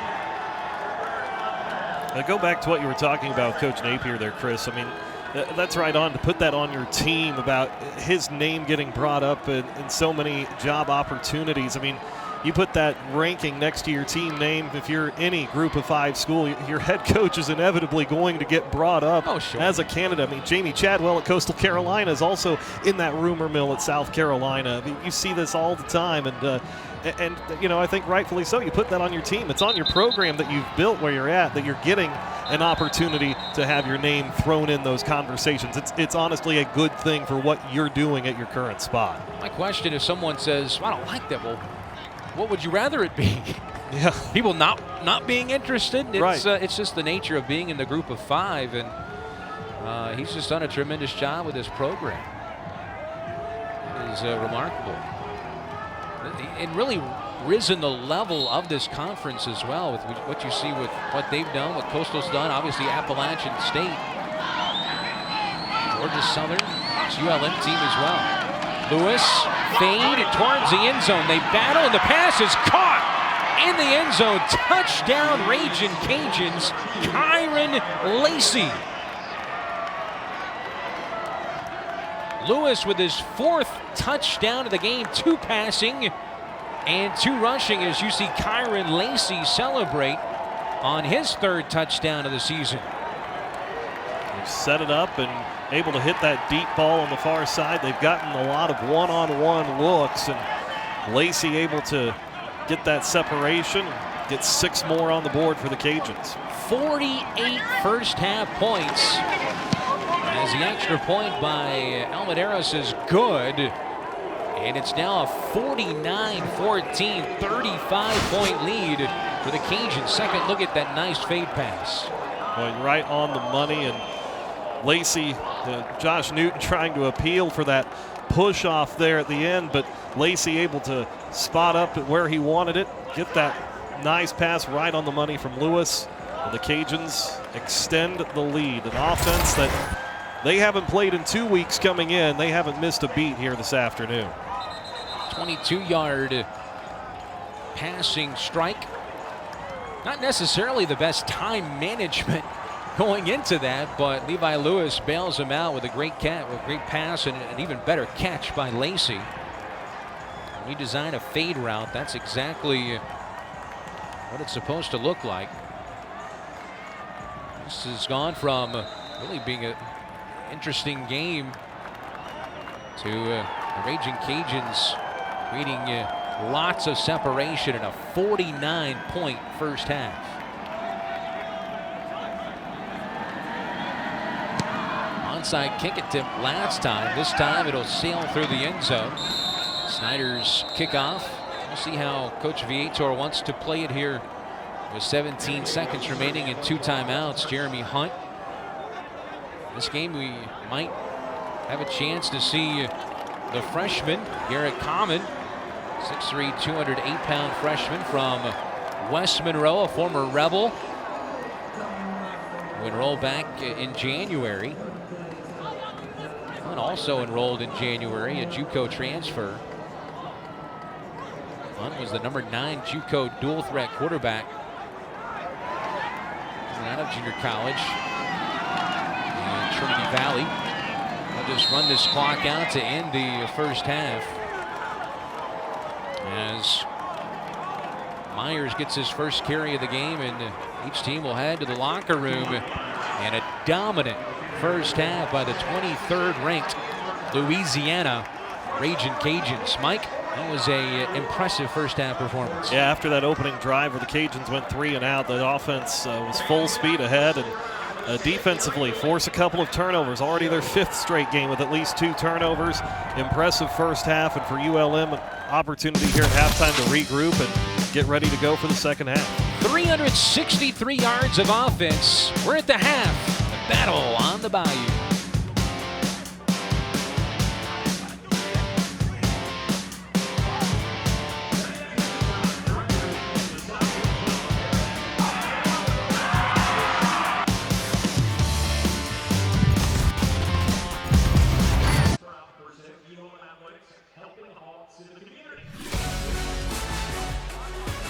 It's a dominant first half for the Raging Cajuns of Louisiana, the 23rd ranked team in the country. You see why in that first half. Alongside my good friend Mike Hammett, Chris Harris with you from Malone Stadium, overcast skies here in Monroe. Let's take a look right now what's going on around the Sun Belt. And the one that all the Cajun fans really want to know is that Coastal Carolina game. They have really run away from Texas State 35-7. Yeah, Jamie Chadwell's group at Coastal, they continue their great run this season. They hold on in the second half down in San Marcos this afternoon. They know that the Sun Belt Championship game will be played on the surf turf out in Conway here on the December 19th against the Cajuns. So it'll be a rematch of that game from earlier this season that Coastal was able to get a 30-27 win down in Lafayette back on October 14th. Great win for Georgia State over Georgia Southern, 30-24. At the half, Arkansas State on top of South Alabama, 17-14. It has been a roller coaster year for the Arkansas State Red Wolves. I still think Coach Campbell at South Alabama is going to get that team rolling. He's been successful everywhere he's been, whether it was Mississippi Gulf Coast or even some of the other stops in Division II he was at. But 17-14 Arkansas State. You see App State up on Troy, 28-3. This Friday night, ESPN2, you'll see these two teams, the Cajuns and App State Mountaineers. That'll be a fun one on Friday night. Absolutely. Standings, you see, of course, the last game 2 weeks ago, the Cajuns with that win over South Alabama clinched the West for the 3rd straight year. This 7-1 start, best start since 76. Coastal, they improved to 7-0 with a win today. 9 overall, they host the Sun Belt Championship, which is slated for December 19th. Everything is tentative this year, right. Obviously. What's crazy about it being December 19th, that's the same week as the early signing period, early signing days. You're preparing for a conference championship, and you're trying to sign a recruiting class. It's also bowl season right around the corner and a day or two after that, so everything's late. Everything's going to be quick about moving on to maybe where your bowl destination is after a game like that. But goodness, I think as good as that game was in Lafayette the first time around between the Cajuns and the Chanticleers, that could be a dandy of a Sun Belt Championship game in Conway. Cajuns trying to take care of business after falling short the last couple of years. Just another day in the Fun Belt. Here in Monroe, it's 49-14. Raging Cajuns on top at the break.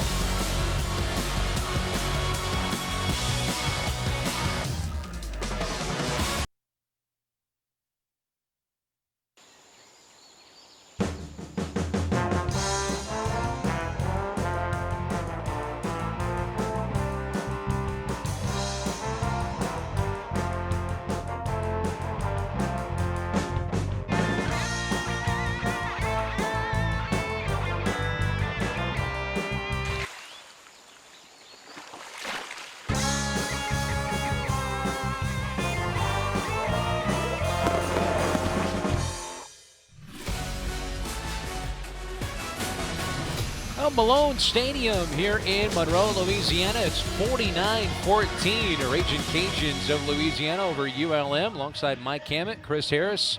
We're up here in the booth, and after an exciting first half of football, kind of like a basketball score we might end up with today, which leads us into college basketball season.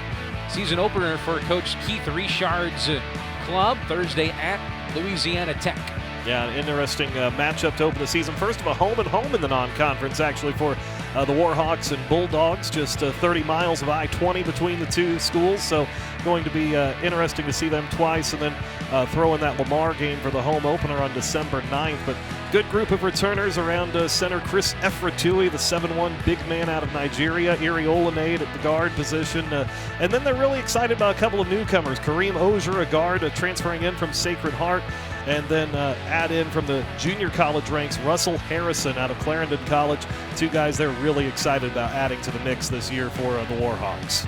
December 9th game against Lamar on ESPN Plus. To be there for that one. On the women's side, second-year coach Brooks Donald Williams. It was a struggle last year. They'll have a tough test Thursday at Arkansas, but she put together a great recruiting class and then another one for next year. We should see some marked improvement from that women's team. Yeah, just 3 wins a year ago, but they are led by the returning Sun Belt Conference Freshman of the Year, Garabeth Self. She's back. Diamond Brooks inside. A good group of returners, good nucleus, and then add in 7 freshmen coming into this group, and then bring in Kiera Brimsey, who was here last year, couldn't play because of transfer rules, but now she's eligible, ready to go as a junior. So, exciting times for that program as Coach Brooks Donald Williams looks to elevate ULM women's basketball back to a contender here in the Sun Belt Conference. It'll be a college basketball season like you've never seen before with those 2-game series, home, but it'll be fun to see. Halftime, 49-14 in the battle on the Bayou.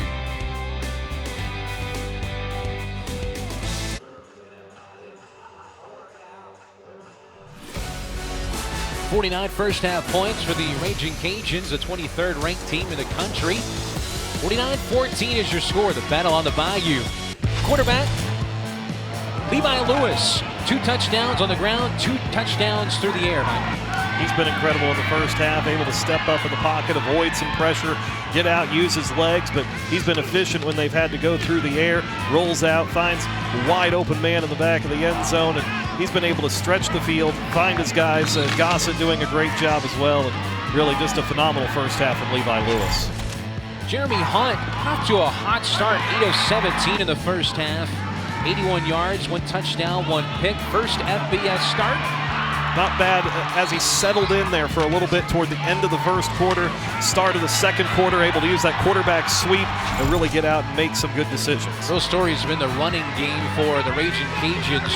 Trey Regis and Elijah Mitchell, the 2-headed monster at running back. What a first half they have had, as the two have combined for 166 yards of offense, 2 of the top 6 rushers in school history. Yeah, these guys are phenomenal. And both Mitchell and Regis, their offensive line has really done a phenomenal job in the first half too, opening up holes. Mitchell explodes through the hole, takes it for 6 there, and Regis has just been so good as well. And just this offensive line, they have had their way with the Warhawk defense in the first half, and Mitchell and Regis, they are just too good at running back. They are going to roll and be able to help build up that lead. Stats in the first half of play. Well, looking at those 2 running backs, you see 7 for 85, 9 for 81, 12.1 yards a carry so far for Mitchell, 9 yards per carry. They both have 7 TDs on the season, 2 of the top 6 in school history. Second half action coming your way here in Monroe, Louisiana.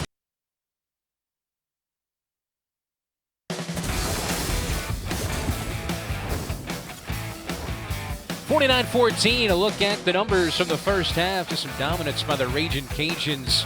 Offensively, 363 to 117. You see the 237 yards on the ground so far for the Cajuns, converting 7 of 8 on third downs. The time of possession's actually gotten closer, but it's been a great first half for this Raging Cajun team. Mike, when you look towards the second half here, you're down 49-14. What do you hope to gain really on both sides? You know, it's an opportunity, I feel like, for the Cajuns here to really fine-tune some things, get ready for a big game Friday against Appalachian State, and then ultimately the Sun Belt Conference Championship. If you're ULM, you're auditioning essentially for what your role is going to be in the program moving forward. You need to go out and give it your all.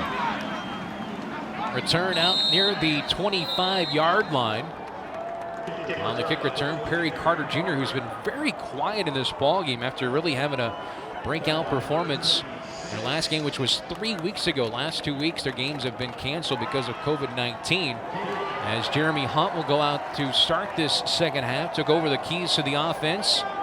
He was one of our impact players in Hunt, who transferred in Started his college career at Central Missouri, then went to Trinity Valley Community College in Texas. A native of Oak Park, Illinois. He's been all over the country. Coming out passing to start the second half as the pass is caught by Malik Jackson for a short gain on the play. It'll be interesting too, Chris, here in the second half to see, first of all, what happens with the score, and secondly, how these coaches maybe work in some younger players. I mean, everybody gets an extra year of eligibility this year anyway. Don't have to worry about the four-game red shirt. That's right. And so you have an opportunity to get some guys in, get their feet wet, see what they can do on an FBS football field. This ULM team, they've had their first half struggles, obviously. Second halves, they've been much better. They outscored Georgia State 20-10. 3 weeks ago in Atlanta. Under pressure as Hannity has taken down another sack, the second of the ball game for Zion Hill. And Hill now 3 sacks on the season for the junior from New Iberia. Yeah, that time just able to spin right off his blocker. That was Hirsch, the center, and get right to the quarterback. Hill is impressive, second team all Sun Belt performer last year. He is a load to handle, and he can move up front for that Cajun defense. Watching the film of South Alabama, he was all over the place, had a couple of quarterback hurries and a forced fumble, plus a fumble recovery in that game. And Hunt on 3rd and 17 just throws that one at the foot of a defender from the Raging Cajuns. So a quick 3 and out to start the second half as they did win the toss and defer. They just dropped the flag. I think this is going to be grounding on Jeremy Hunt. Intentional grounding, offense, number 10. The ball we placed at the spot of the foul. Ball's down, 4th down. That's just salt on the wound there as he threw it right at the foot of a defender.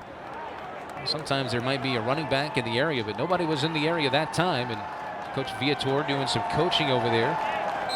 So punting out of his own end zone is Sparks. They've had 3 punts blocked this year. Looks like the Cajuns are going to know they're not going to go after it as the kick is away. Low kick, returnable at the 45-yard line. And he stopped pretty much immediately is Dante Fleming, who's filling in the return duties today for Garrar for the Raging Cajuns. Louisiana takes over on offense right after this.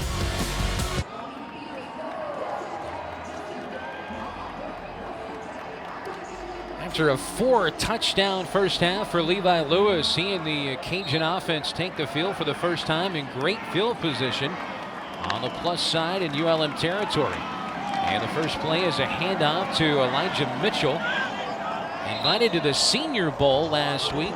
Always a fun week for a player, and it'll be a little bit different this year. No longer at Ladd Peebles. They're going to play at Hancock Whitney Stadium there, the new home of the South Alabama Jaguars on campus at South Alabama. That's a stunning facility. I had a chance to go there a few weeks ago. That's absolutely well done down there.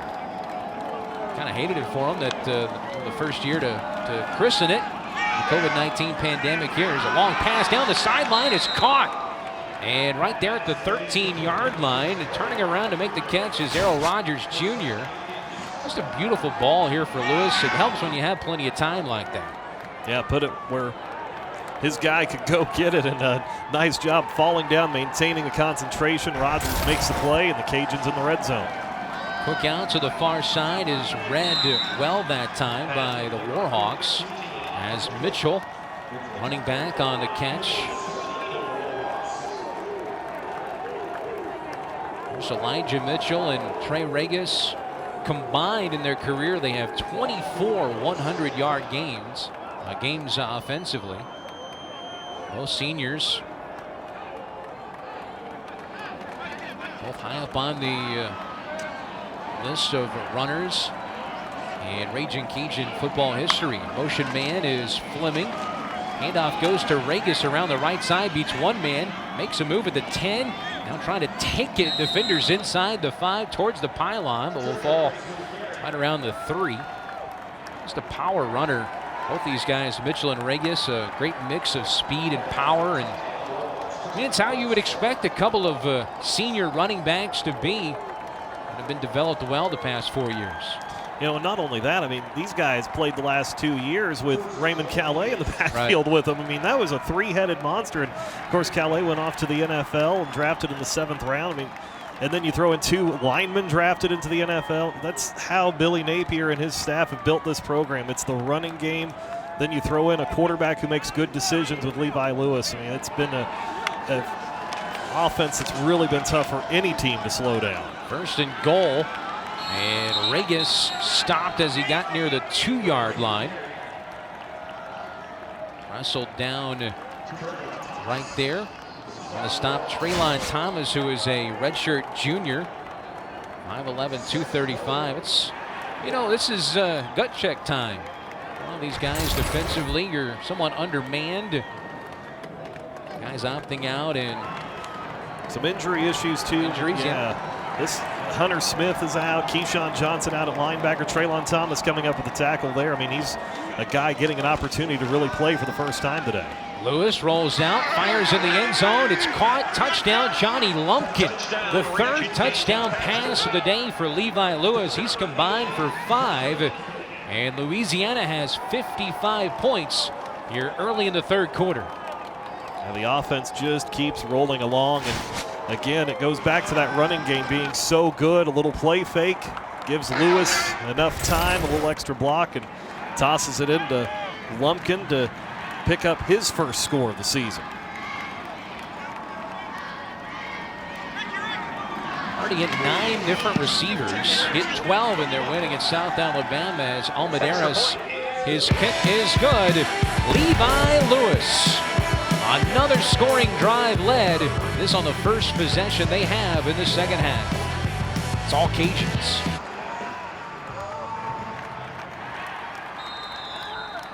Johnny Lumpkin, the recent recipient of a touchdown pass from Levi Lewis. He has 4, and Lumpkin his first touchdown catch of the year. High end-over-end kick.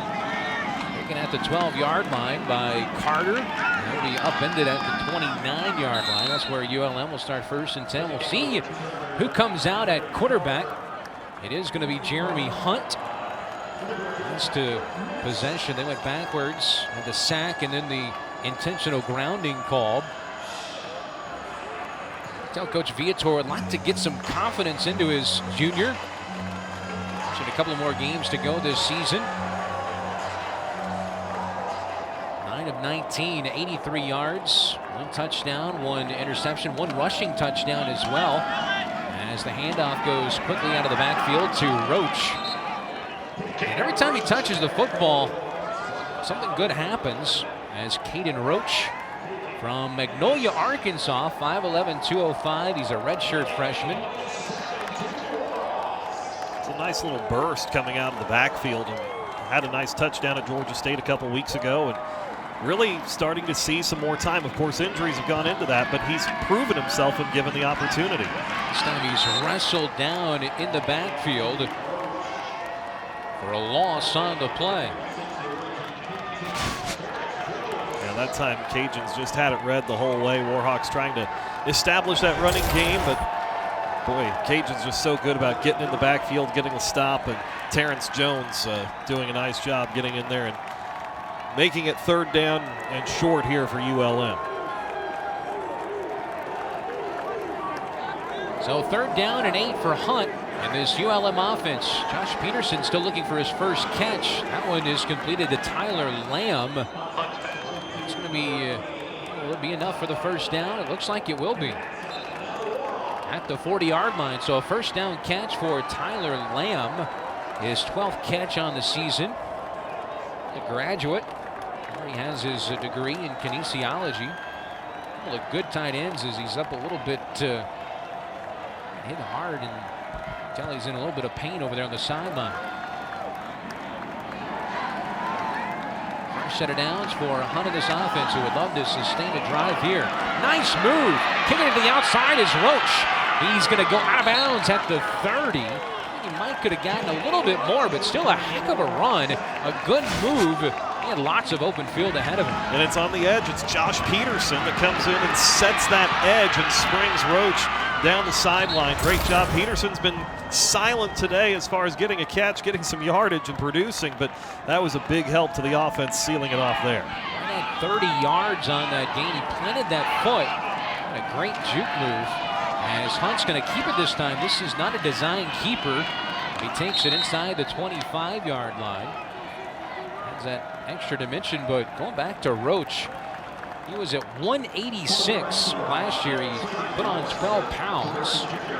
And over 200, added 12 pounds to his frame since coming onto campus. He's obviously a guy who's going to be huge for the future of this program.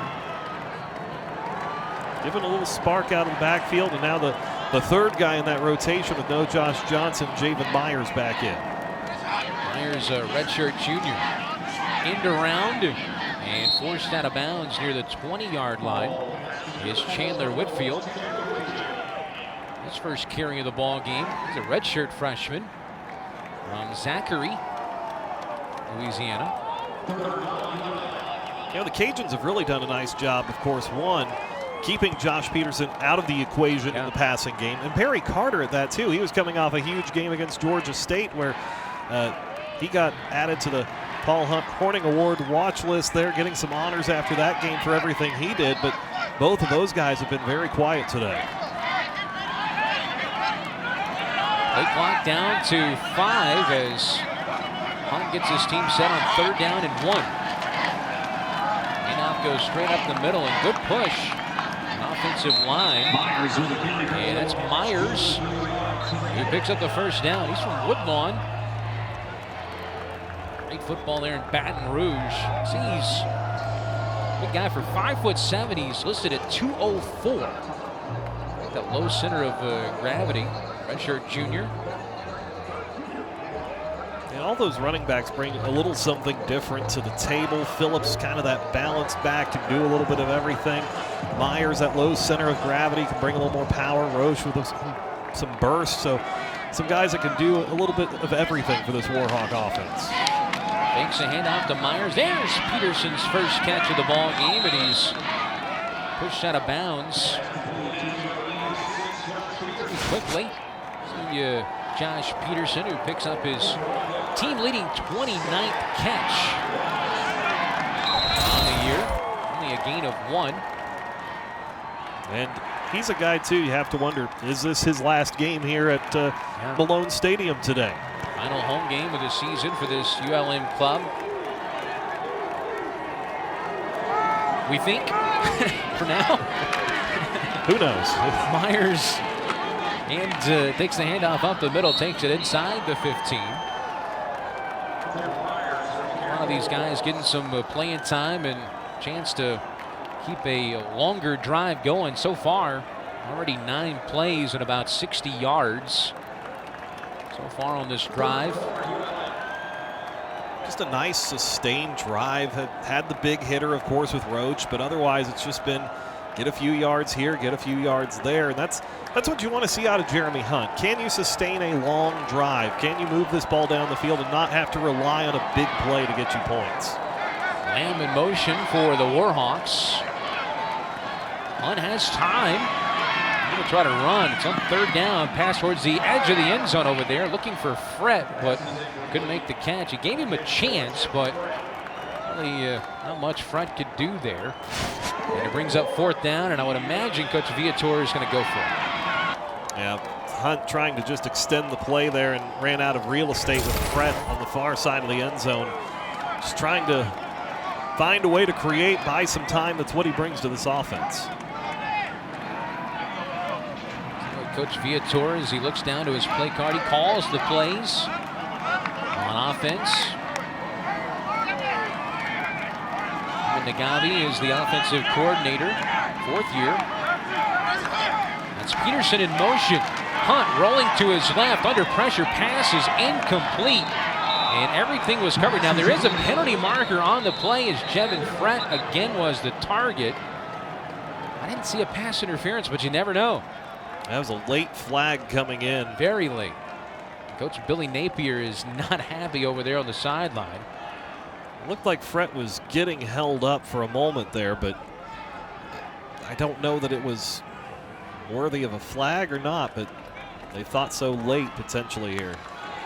There is no pass interference on the play. Result of it, run downs. First down, Louisiana.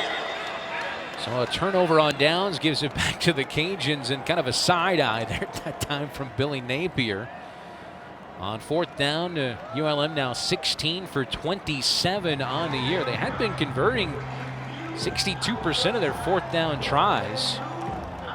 On the other side, this Cajun defense had given up 12 of 20 conversions on fourth down, but you see how sneaky good they are defensively. 22nd in the country, giving up just 22 points a game. I thought that might get eclipsed pretty quickly, but this defense for the Raging Cajuns has bowed up. They've made some adjustments, and Mike, we got a new quarterback here for the Raging Cajuns. Yeah, going to the bench, give Levi Lewis a rest. Jayave Magale. He was listed on the 2 deep today as Magale takes the snap. Delay game, offense, 5-yard penalty, first down. That's not necessarily the way you want to start your time at quarterback. Yeah, Magale, a guy that transferred out of Mount Sac, but he's got an opportunity here to show what he can do. And now Levi Lewis has said he's coming back next season. That's right. But you do have to have somebody in mind to take over this program, because someday he will run out of eligibility. I think most coaches in the Sun Belt would like that to be sooner rather than later, but an opportunity here for Magale to show what he can do. 6'3", 228 pounds. It's Chris Smith in the backfield behind him, their number 3 running back. And a big hole up the middle. That's been a theme all day today, as Chris Smith runs for about 6. Looking at the numbers, already over 400 yards of offense for the Cajuns. On offense so far this year, they average 436 a game, 201 on the ground. They've well eclipsed that. They're at 270 yards rushing.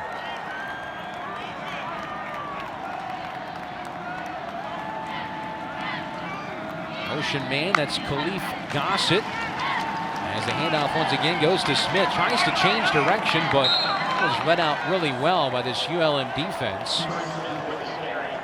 And it brings up a third down. To stop that time, Sir Darius Ellis, one of my favorite names in college football. Another local guy out of Ouachita High in Monroe, and Kilo Sweeney also coming downhill to get in there for the Warhawks. But Sir Darius, another one of those guys up front, Kevin Pointer, they're young along that defensive line, and those are 2 guys that certainly have an exciting future moving forward. This space 4-2-5 defense for DC Scott Stoker. Took over as DC just days before the season. It's been an interesting season for everybody, but really interesting for this time. And here's a sack for ULM. Chasing it down the quarterback was Miles Cole, as he picks up his first sack, the redshirt sophomore from Shreveport, Louisiana. Yeah, Cole able to just come off that edge and really get good pressure right away on Magale, who was trying to get away from him going toward the Cajun sideline and just couldn't get away. Miles Cole, great closing speed to get the defense off the field. 12-yard loss back to the 6. So, hey, by the way, punt formation, here's Reese Burns. Haven't seen him in a while. Got him out of witness protection. Rugby-style punt is a pretty good one. And that's a dangerous catch at the 50. Is that not a kick catch interference? Kudos to Carter. He somehow made the catch back after this. It's been a bit of a quiet game for Carter, but he narrowly avoids what our producer Brian Watts called the Cajun missile there. Yeah, Perry Carter, concentration. I mean, that was an incredible way to just hold on and keep possession for the Warhawks. Long pass down the field, just out of the reach of Jaquan Bloomfield. Looking for a deep shot that time was Jeremy Hunt. Late here in the third quarter. Still a 56-14 ball game. 42-point lead for the 23rd ranked Raging Cajuns. Off to the best start in program history since 1976 at 7-1. 49 first half points. Second down and 10 for Hunt in this ULM offense. Handoff. This is Phillips who gets his first carry of the second half. He takes it for 11 yards and a first down. And Phillips getting a nice seam on the left side of the line and able to show a little burst, get out there, give the Warhawks a first down. Again, just try to find some consistency with this offense. There's still 2 games left in this season, and everybody gets an extra year of eligibility. Again, you're trying to show this coaching staff how you fit in for the long haul. Play action, Hunt rolling to his right, looking for his tight end Josh Peterson, but he had good coverage on the star senior tight end. Doug Peterson, the first reference of the ball game. His father, the head coach of the Philadelphia Eagles. Got some good tight ends there. Zach Ertz, the kid out of South Dakota State, tight end there for the Eagles. Gargantuan NFC East this year. Absolutely, yeah. And here's the thing. I mean, Josh Peterson, he's a guy, he's thrown a couple passes here. Tried to emulate his dad a couple of times out on the field, but see if they have something interesting drawn up for him at some point today. Northwest back in the day. Doug Peterson. You see some of his highlights. Look him up on YouTube. That blonde hair under that helmet. Slinging it around here in Monroe. He's still around quite a bit. And he's still all over those record books, too. Isaiah Phillips on the carry. The 3-yard gain brings up 3rd down and 5 for Hunt. Short drop. Nice slant pattern is complete. There's Perry Carter Jr. as he picks up his first catch of the ball game. Coming off a really, really good game, which was almost a month ago. 159 all-purpose yards, 3 TDs against Georgia State. He's such a, he got really, really stung there hard by Holmes at the end. He pops right back up. And 2 of those long touchdown passes there against Georgia State. He was able to take a couple of pop passes and get in space. That's what he does. When he gets in space, he's a dangerous player. Holmes breaks 1 tackle in the backfield, makes something out of nothing. I love the flea flicker. Yeah. On the first touchdown from Hunt to Perry Carter over the middle. What was your thoughts on the redesigned stadium there in downtown Atlanta? You know, it's an interesting venue.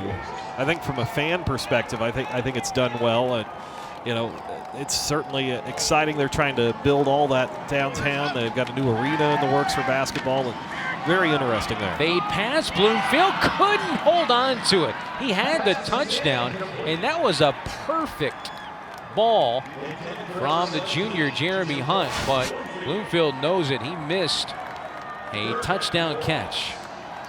Right on the fingertips, just couldn't pull it in, and that's one you go back on film and you coach up Jeremy Hunt, tell him you did everything right on that play. You just got to replicate it, trust that your receiver is going to go make the play next time. 3rd down and 9. And a slant pass. There was some contact on Perry Carter Jr. There's the flag as he was draped by Patrick Mensah, redshirt sophomore who plays the star position in this Ragin' Cajun defense. There'll be a pass interference, I would imagine here. Our referee, Kyle Olson. Pass interference, defense, number 13. The ball was placed in the spot of the foul. Automatic first down. Well, it's crazy. You think back, the last time I was here was the Georgia Southern game back on October 3rd. I was talking with Coach Matt Viator yesterday, and I said, have you thought about how the season could be different if Colby Suits gets that 1 extra yard and scores and you win against Georgia Southern? He said, I really haven't thought about it, but man, he said, you know, it very well could be, and it's such a game of inches. Hunt scrambling around, trying to get into the end zone, and he's just short. Good effort there on 1st and goal from Hunt. You see his size work to his advantage there as some defenders draped on him. Yeah, getting out to that edge and just couldn't quite get to the end zone that time, but again, we've seen a drive back in the second quarter. The last drive as well that ended on downs in the red zone, and now here, opportunity to try to score to start the fourth quarter. 3 quarters in the books. In the 56th installment of the Battle on the Bayou, the 23rd ranked Ragin' Cajuns are in control here in Monroe.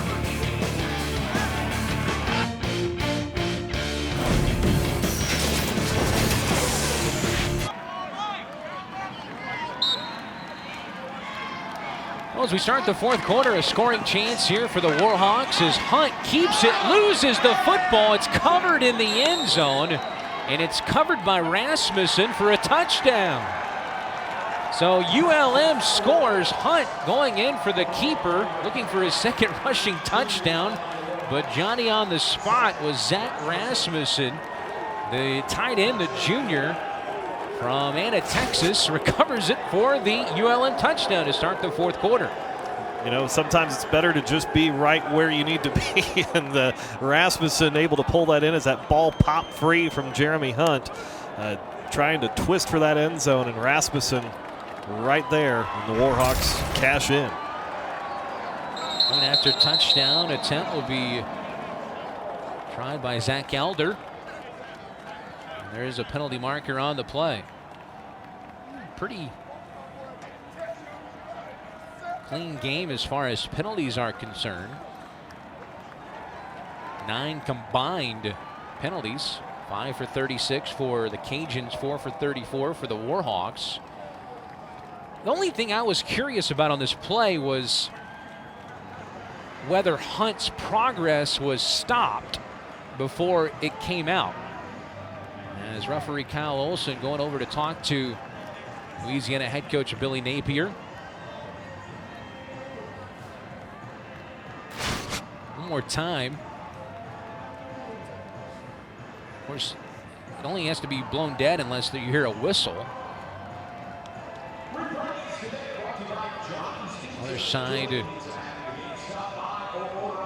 He was still moving. It looked like he was kind of backpedaling a little bit and still had that forward momentum going as that ball popped free and then clearly recovered by Rasmussen. So I'm not sure that the official on the far side, line judge, even knew the ball came out because he was coming in to mark it. We're going to kick the PAT. No flag on the play. And Elder will attempt try to cut this lead to 35.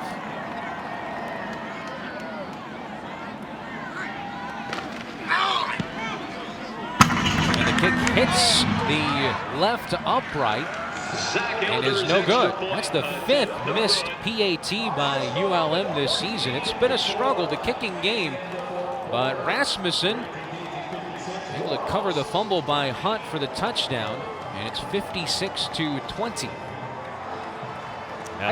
Perfect time to squeeze in, by the way, and I mean no disservice to any of the kickers for ULM, but did you see today Vanderbilt able to make some history?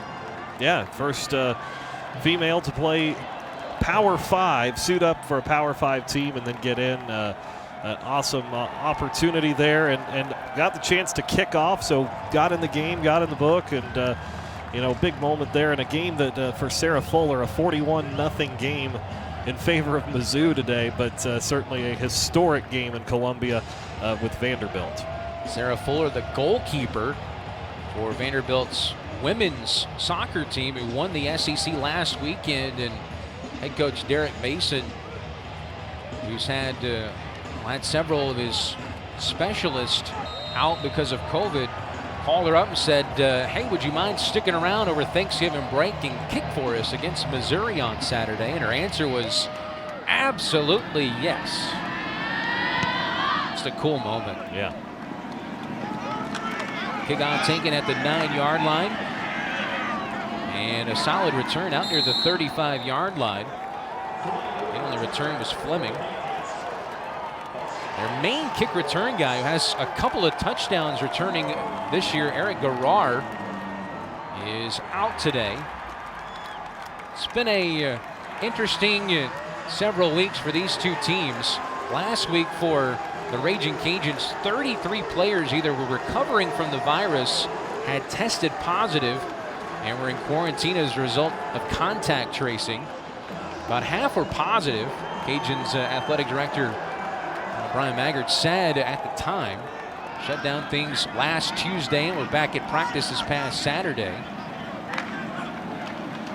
Second possession at quarterback for Mogale as he hands it off out of the backfield. This is Orphy. I took my roster off the window and I got them in my hand because we're going to go deep into that roster for both teams, I have a feeling, these final 14 and a half minutes. That's, like I say, a good opportunity for some youngsters for the Cajuns to get some opportunities. Who knows? Maybe injuries, virus. Who knows in 2020 that you may get an opportunity in some big spots here in the next couple of games. It's Michael Orphy Jr., 5'9", redshirt sophomore. He gets it again around that left side. He's pretty quick. Flag comes in late. Flag comes in late, maybe a face mask. I brag about our penalties, and we have one in this possession for the Raging Cajuns. 411 yards of offense, just shy of their average on the year, which is 436.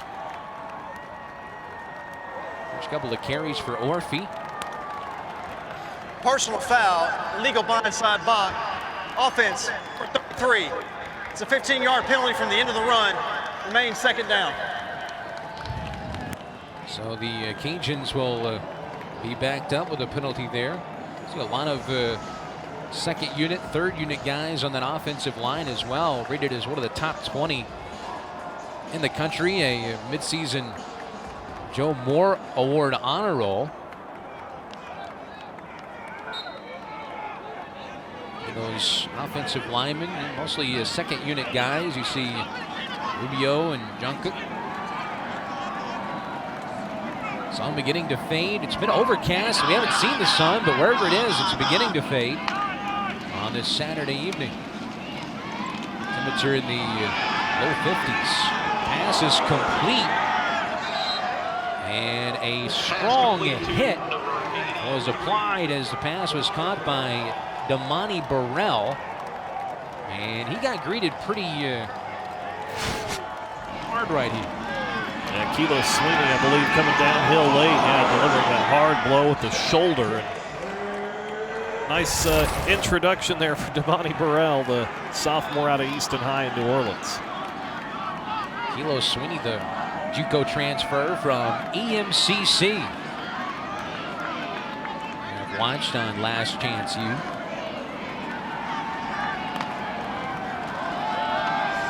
Pass this time as it is overthrown the intended receiver, which that time was 33, Pat Hughes. Mogale is second possession, a 3 and out. And it brings up 4th down and 9 here for the 23rd ranked Raging Cajuns. Levi Lewis, starting quarterback, another great day offensively for him. 18 of 25 passing. 3 touchdowns through the air, 2 rushing. He had 147 yards passing. And Lewis on the ground, 55 yards rushing today.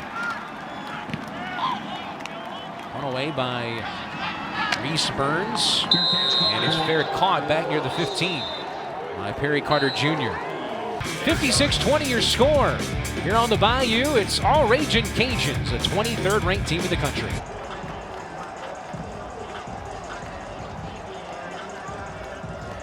Well, Jeremy Hunt leads the ULM offense onto the field. 12:53 to play in this one. His team trails by 36 points. 49-point first half for the Raging Cajuns. And they really put this game away in the second quarters. We're going to see a lot of new players here in the second half. It's Charles Norman, I believe, on that carry for ULM.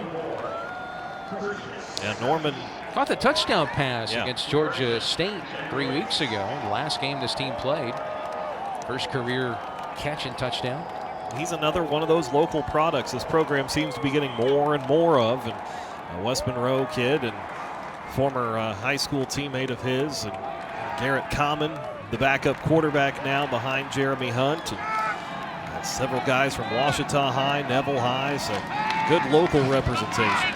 2nd and 10, no gain on that last rush. Long pass over the middle, almost intercepted. And certainly upset is Braylon Trahan, who already has one interception. That was taken back 54 yards for a pick 6. This one, I mean, he had it in his grasp, just couldn't hold on to it on the way down. Yeah, Trahan read it well, came over and just not quite enough on that to hit Jevin Frett in stride, and Trahan nearly came down with number 2.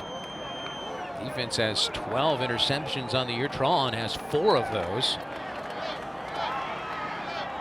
From right there in Lafayette, speaking of hometown products, how many guys in this game? Well, from right here in Louisiana. Pass is caught, this time by Josh Peterson, his 2nd catch of the ball game. That's his 30th catch on the year, 97th of his career. And this young man has had a great career here, and probably going to have a chance to play at the next level. On the Reese's Senior Bowl 250 watch list. I think he's got a great case to make for heading to the Senior Bowl. On back to pass on 1st and 10, and the pass is incomplete. Looking for Josh Peterson again. That last completion was for 13 yards. So Hunt is up over 100 now, 121 yards passing today, 14 of 29, completing just a little bit less than 50% of his passes. It's his team. Colby Suits, who started the first 7 games of the year, opted out of the season. Opportunity here for this offense. I know it's 2nd and long, but trying to have one of their better running days of the season, nearing 100 yards. Pass goes right through the hands of Charles Norman, and it brings up 3rd down. A team that's only averaging 67 yards rushing. Mentioned Josh Johnson, who is battling with that hamstring. Had one of the, really an All-American. You're really replacing a couple of All-Americans on this team. Josh Johnson. His name escapes me in the secondary for ULM. Corey Strawder. Strawder. Been out most of the season with an injury. Right before the Georgia Southern game. Hunt is hammered as he throws. Pass skips into the hands of Malik Jackson, and boy, Hunt took a big hit. And it brings up 4th down. One thing about Hunt being the size that he is at 6'2", 235. He didn't even get knocked down that time by Thibodeau. Well, Hunt's going to be disappointed, no doubt. And we have a little bit of a kerfuffle. No love lost between these two teams, obviously. In Louisiana, Travion Webster, who's one of the leaders on this ULM team out there. Here comes some of the coaching staff of Louisiana. Travion Webster be pushed back that time, but tell you what, Webster plays hard. He talks during the game, but man, he brings it on special teams as well. You remember he caused that punt muff and recovered it at the 1-yard line. Webster has a piece of string dangling behind him. So on 4th down, punt formation for Daniel Sparks. And he gets the kick away, his 5th of the ball game. And the ball will take a ULM roll to about the 23-yard line. So it'll be 1st down for the Raging Cajuns, who are in control here in Monroe.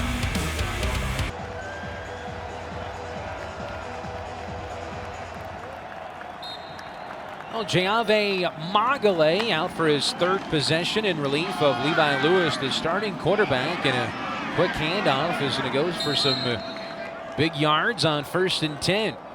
This time on the carry for the Raging Cajuns, 30 Jordan Griffin, his first carry, the redshirt sophomore from New Orleans via Texas Wesleyan on his way to New Orleans, or from New Orleans. So many guys who know each other from the high school days, playing high school football in this state on both these two teams. Chance to see each other here in the 56th installment of the Battle on the Bayou. Handoff goes up the middle. Another nice carry. Once again on the carry as Griffin. Yeah, just seeing some more of that depth. I mean, already we know there's 3 good running backs on that Cajun roster, especially you start with Elijah Mitchell and Trey Regis. We saw Chris Smith quite a bit there towards the end of the first half, and now we get a chance to see Jordan Griffin. Just the depth on that offensive line, the depth at running back, it is all built right there in the middle for the Cajuns. 56-20, 49 of the 56 points scored in the first half. Griffin again on the carry. That'll be another first down, or at least close. They needed that 45, and it's right there.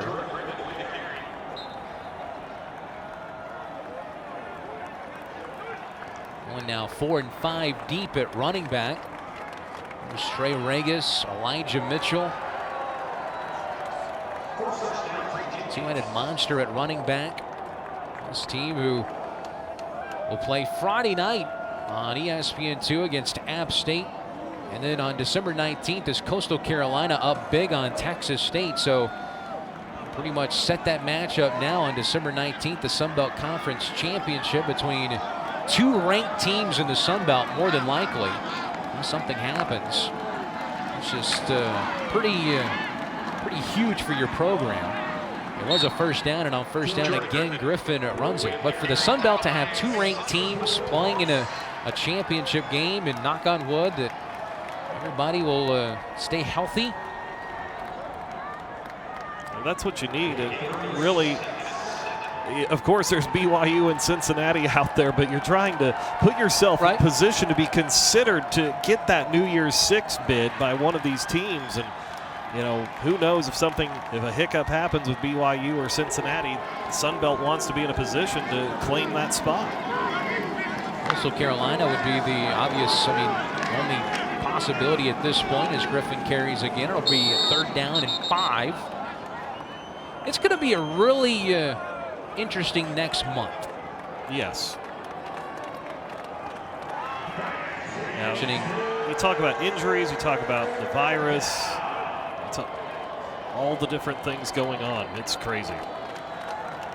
Coastal up 49-14. Marable, the running back. It is a final now, Coastal Carolina, as you see the update on the screen. So Griffin getting a blow. Surf turf on December 19th. Are you more of a fan of the surf turf at Coastal or the Smurf turf in Boise? I think I like the Smurf turf. It's the original, you know. It's a little different up there. Either one confusing for birds. Pass out of the backfield is caught. And once again, going back to the depth chart at running back, that once again is Michael Orphy Jr., the redshirt sophomore. As we're past the halfway mark here in this 4th quarter. It'll be an interesting game there in December. Like I said, 30-27 Coastal over the Cajuns the first time around down in Lafayette. So round 2 now set here in a few weeks. And again, like you said, Chris, we're entering an interesting time. Games mean more. What happens if you have virus issues? It's going to be a very interesting month. Handoff goes to Orphy again, and he has lots of green turf ahead of him. And touchdown, Ragin' Cajuns. First touchdown for Orphy. And make it 62 now on the board. And a season high as far as points scored for this 23rd ranked Louisiana club. The time a hole got opened up, and he was off to the races. Yep, Orphy able to take advantage of that. Just the offensive line doing work again at a big old hole on the right side, and Orphy, yet another back. He gets into the clear. It's all over. He came in averaging 201 on the ground. They're up to 344 now rushing. The extra point is up and good. That time it was Reese Burns on the PAT. 63-20 Cajuns.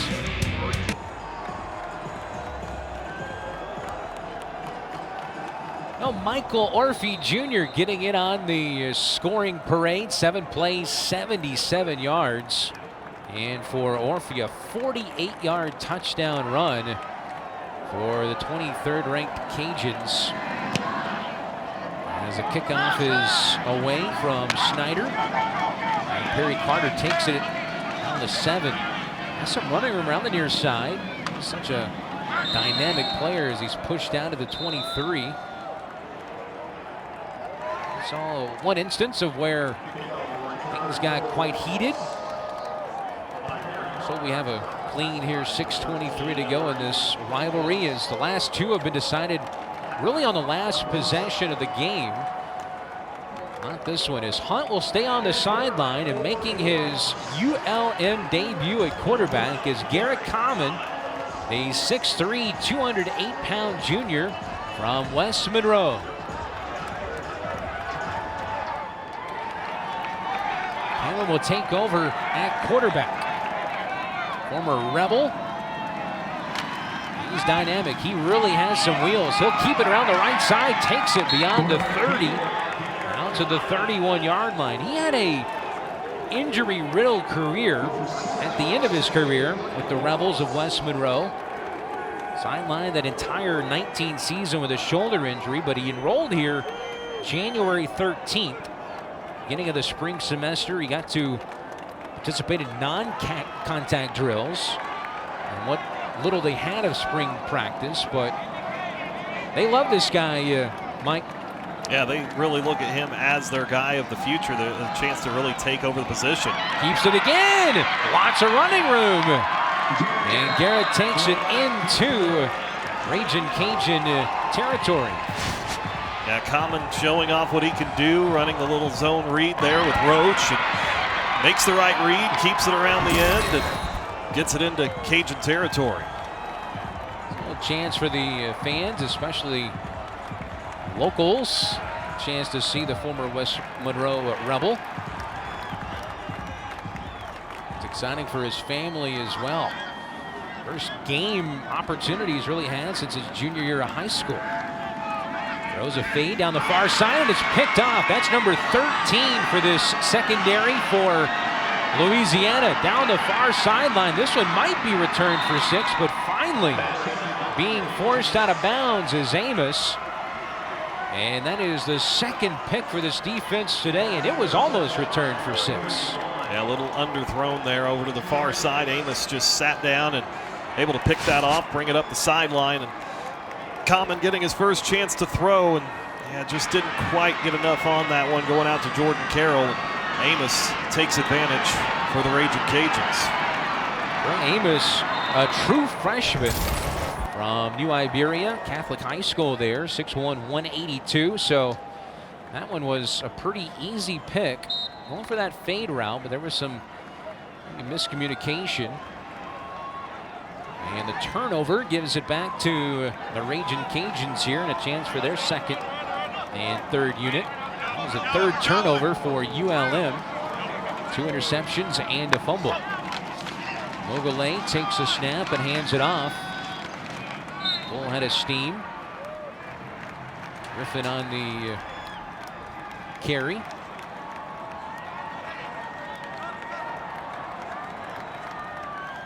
Jordan Griffin, the 5'10" redshirt sophomore. Look down the box score. The box score, you and I, both baseball guys in a way, and you get a lot of those relief pitchers. The box score stretches to 2 pages. This one might be the case for this football game. So many guys getting in, getting opportunities. Good opportunity for some of these young guys like Common, like Mogale, to get in there, get a chance, show what they can do to this coaching staff, get some stuff on film. It's been such a Such a tough year. I mean, you ask so much of these guys anyway, and then this year, all the COVID protocols and the testing and the tracing. There's Levi Lewis, mentioned 5 touchdowns for him, over 2,000 yards.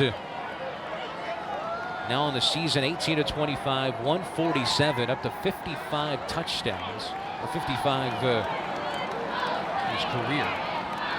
Third down here. Pass over the middle is caught. Maybe another touchdown, and it is. Touchdown, Ragin' Cajuns.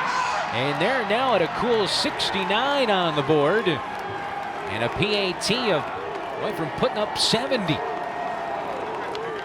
Yep, Caleb Carter that time coming across the middle, able to get free and had the angle to the corner of the end zone as the Cajuns just wait. Magale able to have plenty of time to wait for Carter to come over the middle, and Magale gets to celebrate a touchdown pass. His first touchdown pass. And for Caleb Carter, a redshirt sophomore. PAT on the way, again kicking it. Is 36. This is Nate Schneider. That big 53-yard game winner against Georgia Southern. 70 on the board. You do the math.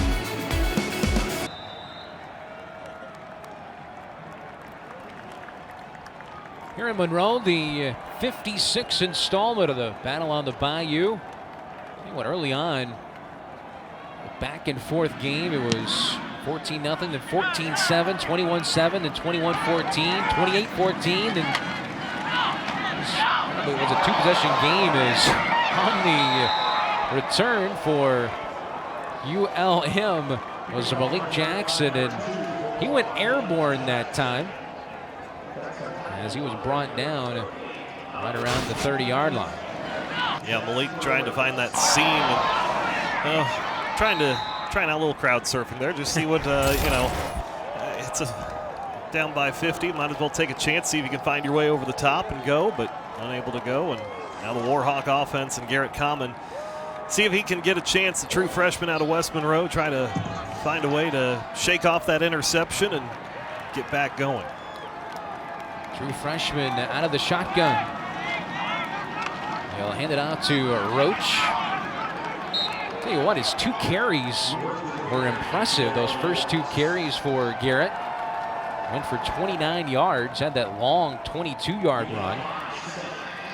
Talking to Coach Viator, has brought him up, and Hunt, he said, Cameron is more of a running guy than really Hunt. I mean, he is a design quarterback runner. And, They like what he can do in the RPO. That's what they're really excited about with him. High snap, he's just going to take it himself. Maybe got a half of a yard that time. Good hands. Hold on to that high snap. Helps out one of his offensive linemen that time, Zach Bro. Approaching the 2-minute mark here in this 4th quarter. Next up for the Warhawks. Be a game against the Arkansas State Red Wolves, scheduled to be on ESPN3 next Saturday at 2 p.m. Finish up on the road at Troy on December the 17th. Going to keep it this time as he's pulled down in the backfield, trying to get around in, but that defense stretched out nicely. So much speed on this defense for the Ragin' Cajuns. And even in this group that, this is second, third string guys getting an opportunity to get out there, and it's just the depth that you're able to build up, and it just they go sideline to sideline so well. Common just not able to get the corner, and you're down 50 with a minute and a half to go. Why not go for 4th and 5 from your own 35?